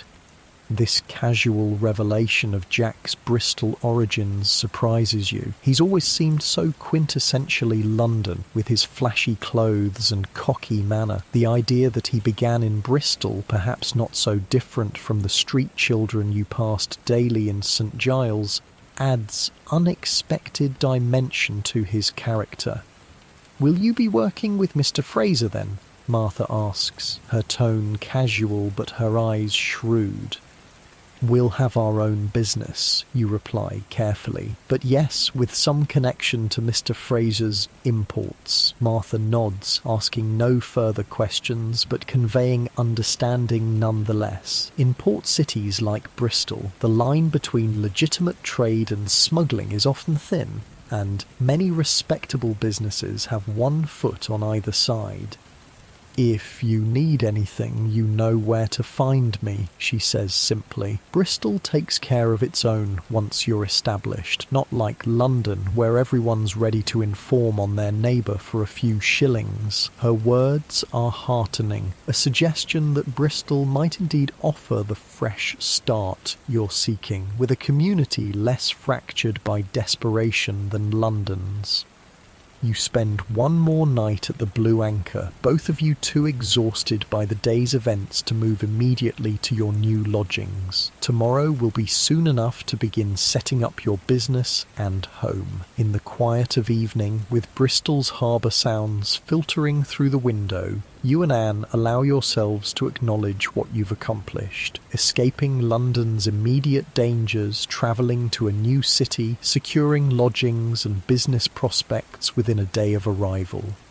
It feels almost too easy, you confess, voicing the concern that's been nagging at you. After everything in London was so difficult, so dangerous. Not easy, Anne corrects, just different. We have advantages here. Jack's connection to Fraser, our combined knowledge, a smaller city with different patterns of enforcement. And we're not starting from absolute poverty this time.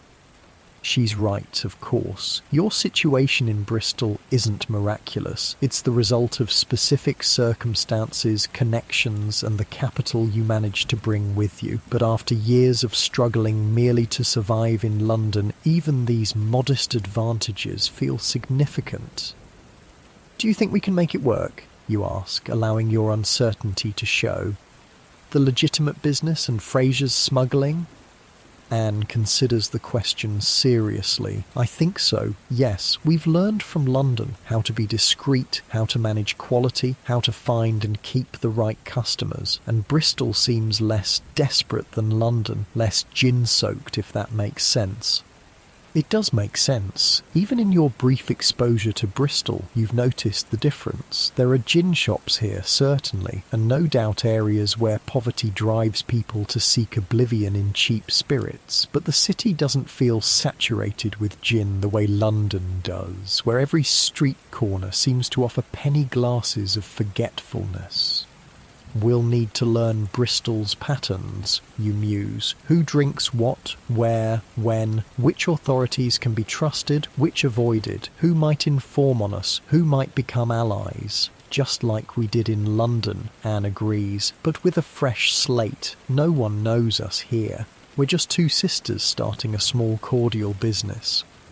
The anonymity is perhaps the greatest luxury of all, the ability to walk down a street without checking over your shoulder, to conduct business without the weight of past associations and suspicions. In London, you were always Elizabeth the gin seller from St. Giles, Anne the widow who sold tonics to respectable ladies.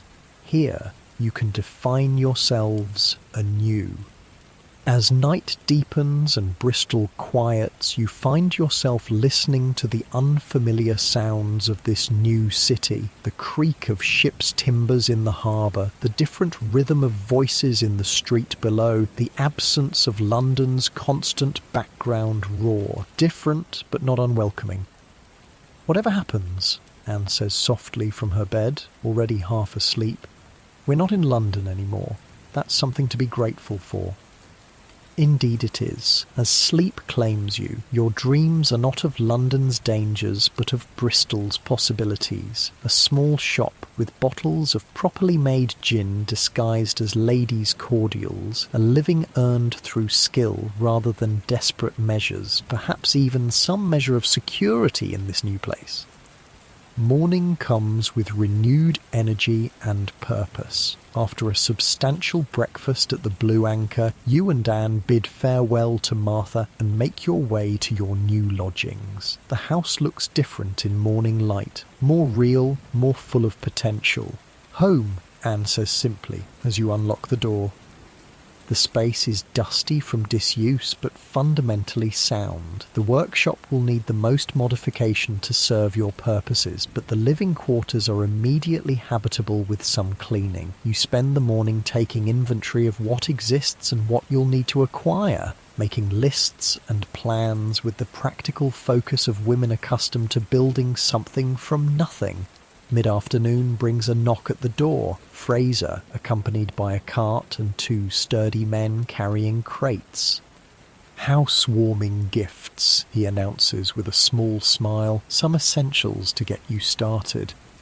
The crates contain basic furnishings for the house, bedding, cookware, a few pieces of simple furniture, and initial supplies for the workshop, including the small copper still he promised. It's not as fine as the one Anne had in London, but it's serviceable and, most importantly, legitimate on the surface. A proper licence for distilling medicinal preparations is included among the papers Fraser provides.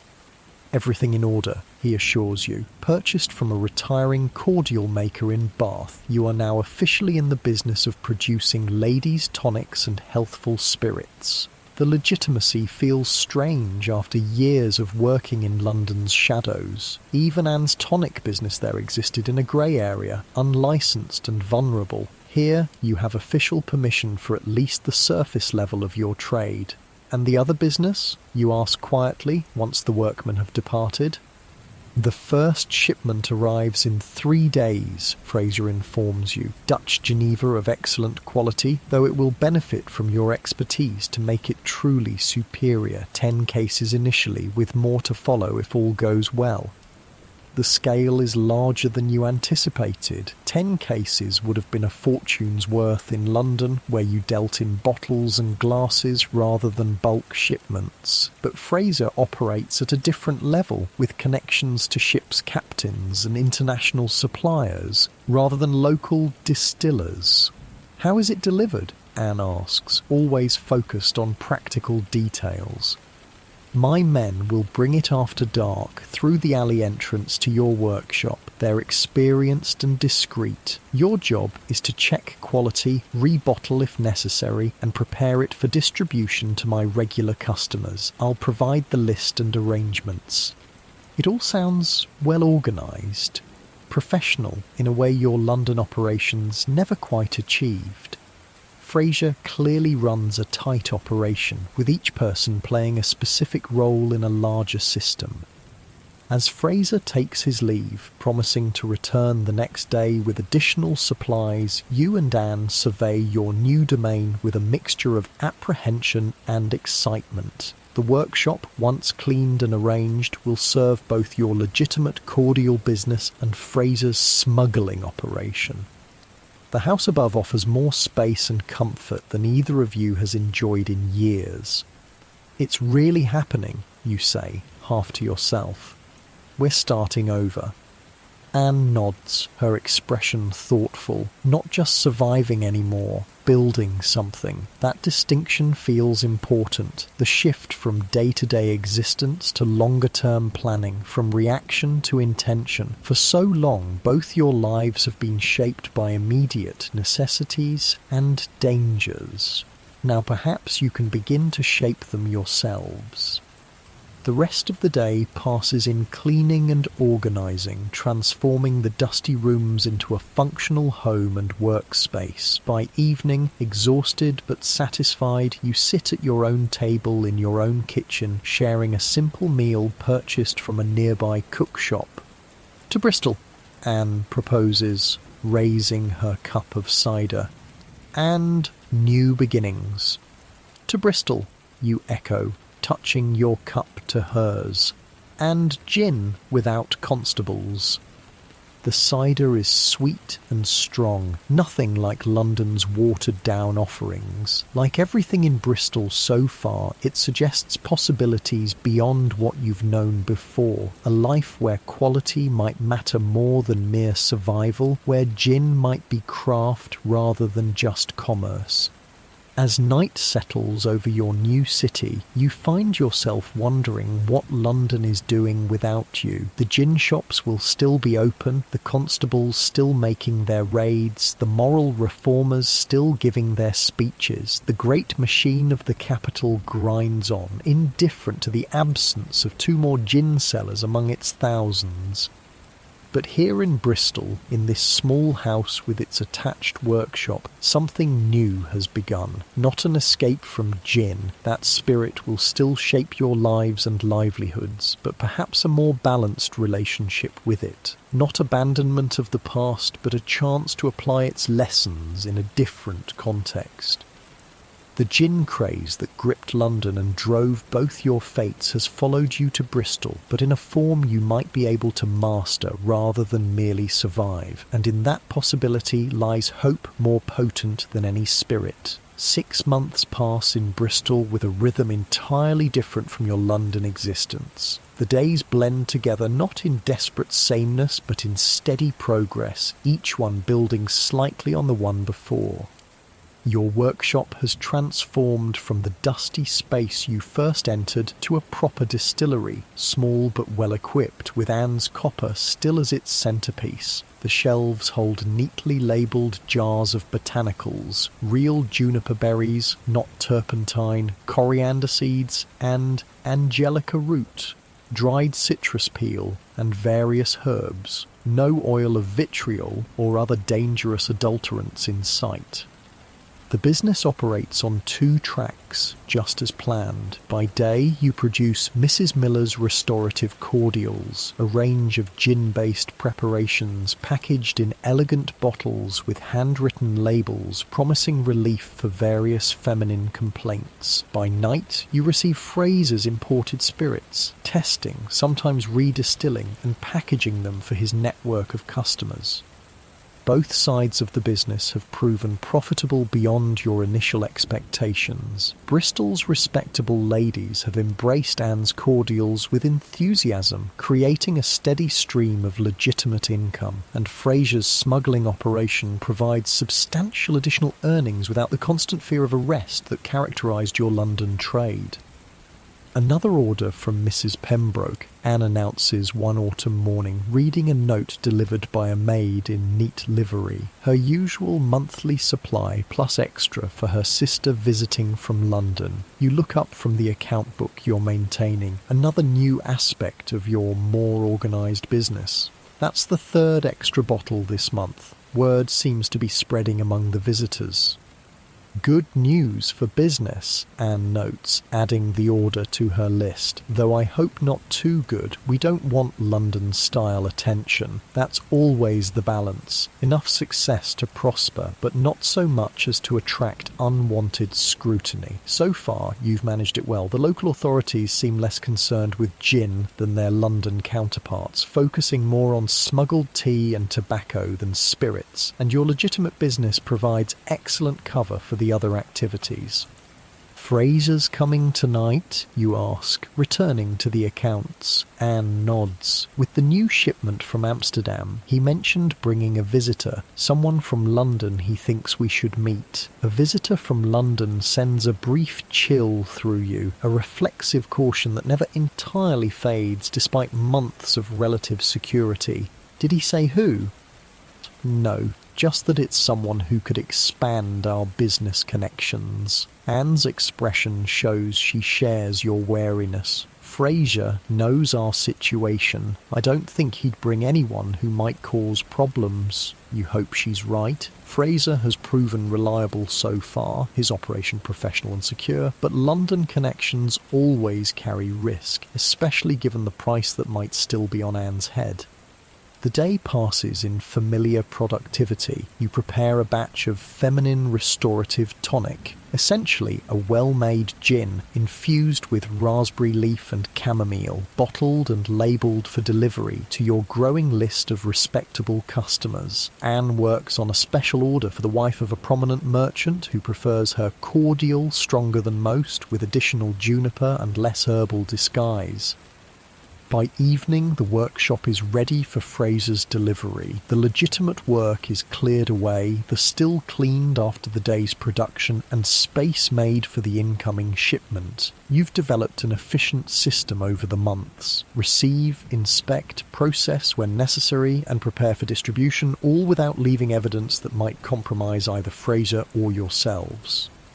Fraser arrives after dark, as always, his cart moving quietly through the alley to your back entrance. But tonight, as Anne mentioned, he's not alone. A second figure walks beside him, face shadowed by a fashionable hat. You open the workshop door cautiously, lantern held low to avoid casting light too far. Fraser enters first, followed by his companion who, stepping into the workshop's dim illumination, is revealed as a woman rather than the business associate you expected. "Elizabeth, Anne," Fraser greets you with his usual reserved manner. "May I present Mrs. Rebecca Hodgson, recently of London." The woman removes her hat, revealing a handsome face in its early 40s, with shrewd eyes and an assessing gaze. "So you're Jack's London associates," she says, her accent refined but with underlying Cockney vowels that suggest humble origins. "I've heard interesting things about your operation here." "Mrs. Hodgson is a business partner of mine," Fraser explains. "She manages several establishments in London that serve our imported spirits and is considering expanding to Bristol." "What kind of establishments?" Anne asks directly. Mrs. Hodgson smiles, appreciating the straightforwardness. "Gin shops, my dear. Licensed, respectable ones. No penny glasses or puss and mew operations. Quality establishments serving quality spirits at prices that ensure a better class of customer." The concept is familiar from your London days, the attempt to elevate gin consumption from desperate street drinking to something more controlled and socially acceptable. Henry at the Dark Horse had a similar approach. Bristol already has gin shops, you point out. What makes yours different? "Mine don't look like gin shops at all," Mrs. Hodgson replies with obvious pride. "They're tea rooms, ladies' establishments where one can order a dish of tea and, if one knows how to ask, something stronger served discreetly in teapots and cups. No drunkenness, no disorder, just gentle oblivion for those who seek it."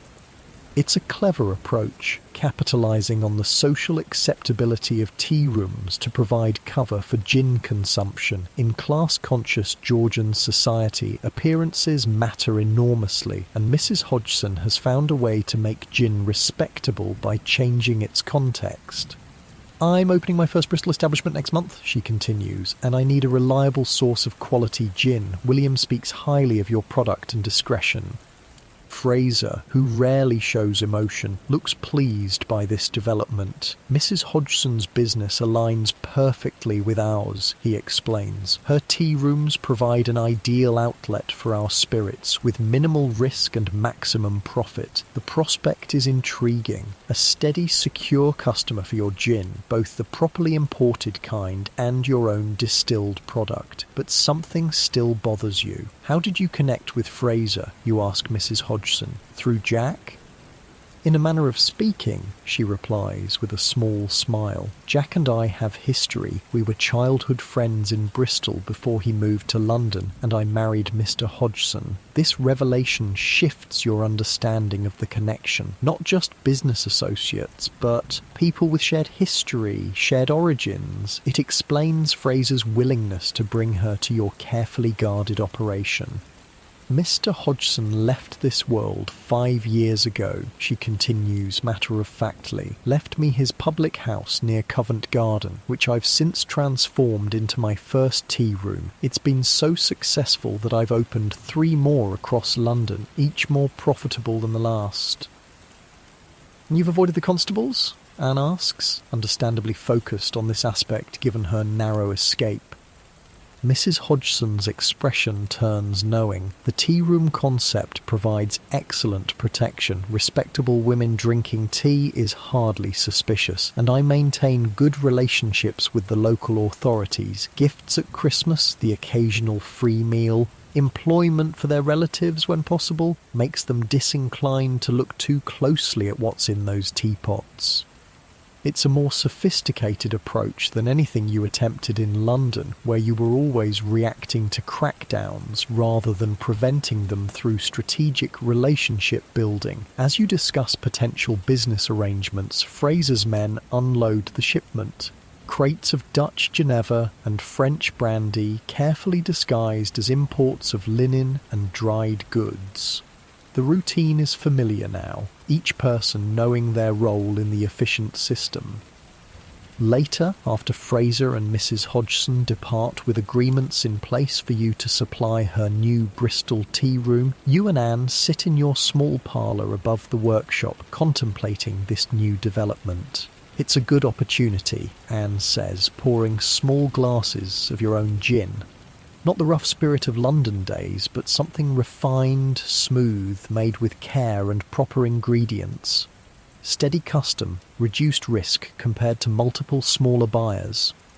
If we can trust her, you add, still cautious when it comes to London connections. Fraser trusts her, Anne points out, and he's been reliable so far. She's right. In the month since arriving in Bristol, Fraser has proven himself a careful, honest business partner. His smuggling operation runs with precision and discretion, and he's never failed to pay what was promised or protect your mutual interests.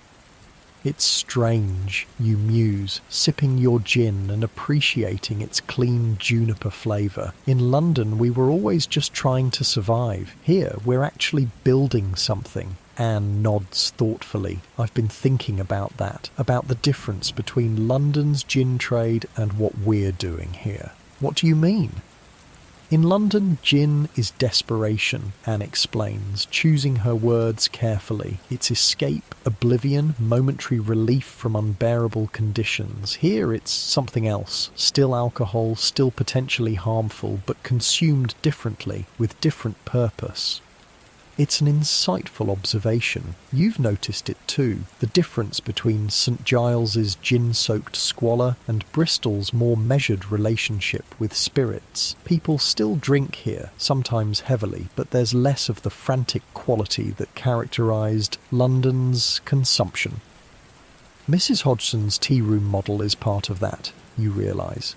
It changes gin from something gulped in desperate privacy or chaotic public drunkenness to a social activity with built-in limitations. Exactly, Anne agrees. Not perfect, certainly not harmless, but perhaps less destructive. The conversation drifts to plans for expanding production to meet Mrs. Hodgson's orders while maintaining your existing business. The additional income will allow improvements to both the workshop and your living quarters, perhaps even hiring an assistant for the legitimate side of the business. As you talk, you're struck by how different these conversations are from your London days when planning rarely extended beyond tomorrow's survival. Now you discuss investments, expansions, even the possibility of eventually owning your premises rather than renting.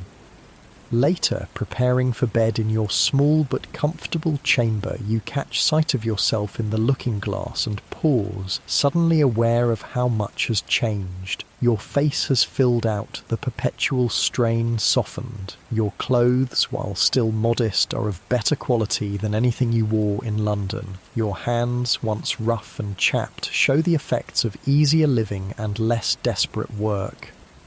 You're not wealthy, may never be, but you're secure in ways that once seemed impossible. Food on the table, a roof that doesn't leak, work that offers satisfaction beyond mere survival, and all still connected to gin, the spirit that nearly destroyed you in London but has become your means of security in Bristol.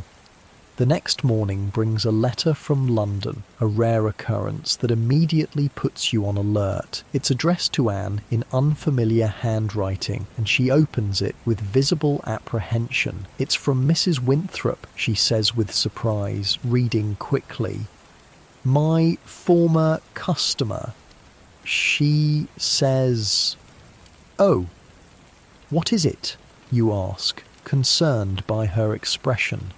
Mrs. Cooper died, Anne says quietly, 3 days after we left London. The consumption took her, she continues reading, and there have been more gin raids. They arrested Henry from the Dark Horse. His licence was revoked for serving outside permitted hours. The news from London feels distant now, almost like hearing about a foreign country. Yet these were people who shaped your lives, whose fates might easily have been yours had you remained. Mrs. Winthrop also says Jack was questioned by constables but released without charge, and continues. Apparently he claimed to have no knowledge of my whereabouts or activities. Loyal of him, you observe, somewhat surprised. Jack has never struck you as the type to protect others at his own risk. Self-interest, more likely, Anne suggests with a small smile. If he'd admitted to helping us leave London, he might have been charged as an accessory. True enough. Jack's assistance always comes with calculation rather than altruism, but whatever his motives, his arrangements have given you both a fresh start beyond London's dangers. The letter concludes with news of continuing crackdowns on gin sellers across London, though Mrs. Winthrop notes that consumption hardly seems affected, merely driven further underground, with prices rising accordingly. The gin craze continues unabated despite all attempts to control it. You spend the morning in your usual routines, preparing cordials, bottling the previous day's distillation, reviewing orders for delivery, but the letter from London adds a reflective quality to your work, a heightened awareness of the journey that brought you here. Do you ever miss it? You ask Anne as you label bottles together at the workshop table. London, I mean. She considers the question seriously, her hands continuing their practiced movements. Not the fear, she finally says, not the constant hiding and watching for constables, but sometimes I miss the energy of it, that feeling that you're at the centre of the world, even if it's a dangerous centre.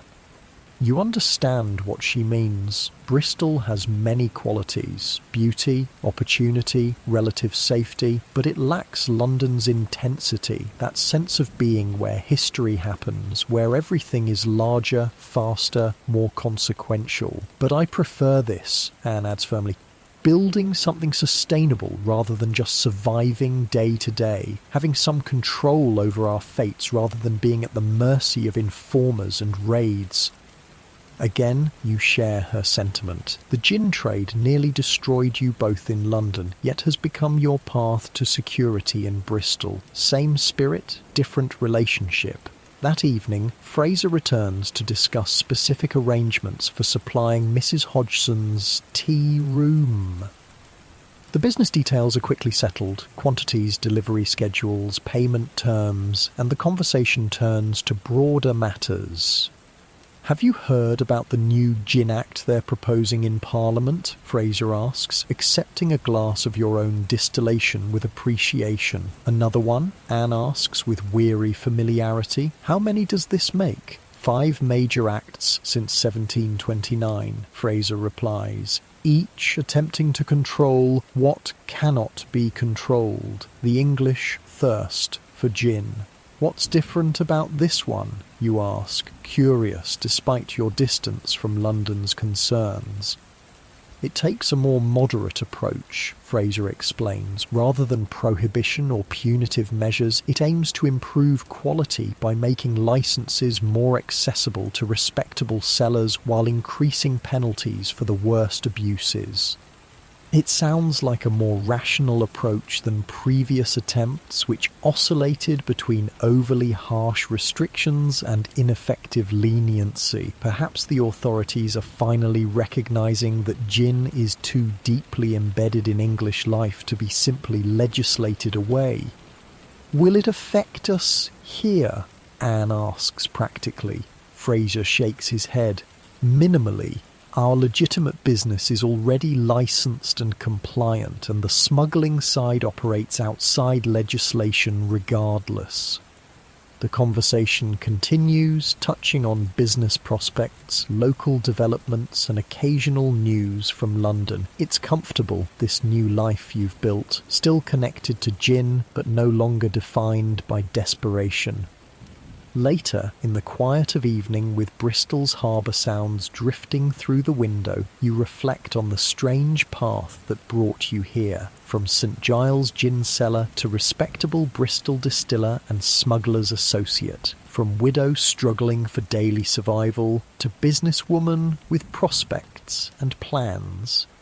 And always, at the centre of it all, gin, Madame Geneva, mother's ruin, the spirit that gripped a nation and shaped countless lives, including your own. In London, it was a devil driving people to destruction. In Bristol, perhaps, it can be something less malevolent, still potent, still potentially harmful, but contained within structures that limit its worst effects. Your own relationship with gin has transformed as well. No longer merely a commodity to sell for survival, it's become a craft, something made with care and knowledge. The gin you produce now is clean, properly distilled, flavoured with actual juniper rather than turpentine or other poisons. It can still intoxicate, still offer temporary escape, but without the immediate physical dangers of London's adulterated spirits. As you prepare for sleep in your comfortable bed, so different from the thin straw mattress of your St Giles days, you consider what Mrs Cooper said in your final conversation. Find something better, she urged, and in many ways you have. Not perfect, not without risk or moral complexity, but better, more secure, more sustainable, more balanced. A life where gin is part of your story, but not its desperate centre. Bristol sleeps around you, its rhythms different from London's perpetual activity. The harbour quiets as ships settle for the night, the last taverns close their doors, and even the smugglers complete their secretive work until tomorrow. In this quiet moment between wakefulness and dreams, you find yourself grateful for the journey that brought you here, difficult as it was. London's gin-soaked streets seem increasingly distant, like scenes from someone else's life rather than your own recent past. Your eyes grow heavy as Bristol's gentle sounds blend with your own steady breathing. Tomorrow will bring its own challenges and opportunities. Mrs Hodgson's tea room to supply, cordials to prepare, Fraser's imports to process. But tonight, in this moment of peaceful transition, you can appreciate how far you've come from those desperate days selling penny glasses in St Giles. The gin craze continues in London, no doubt, Madame Geneva still ruling the capital's poorest neighbourhoods with her harsh embrace. But here in Bristol, you've found a different relationship with the spirit that shaped your fate, a way to work with it rather than being consumed by it. As sleep approaches, you let go of London's ghosts. Mrs. Cooper's rattling cough, the constable's heavy footsteps, the desperate faces of gin-soaked St. Giles. They fade like mist, replaced by Bristol's possibilities, by Anne's steady partnership, by the business you're building day by day. Your last thought before dreams claim you is that survival alone is no longer your goal. Here, in this new place with its different relationship to the spirit that nearly destroyed you, perhaps you can find not just existence, but something approaching contentment. And as you drift into sleep, far from the gin-crazed streets of Georgian London, your breathing deepens, your mind quiets, and Bristol's gentle harbour sounds carry you into dreams of possibility rather than mere survival.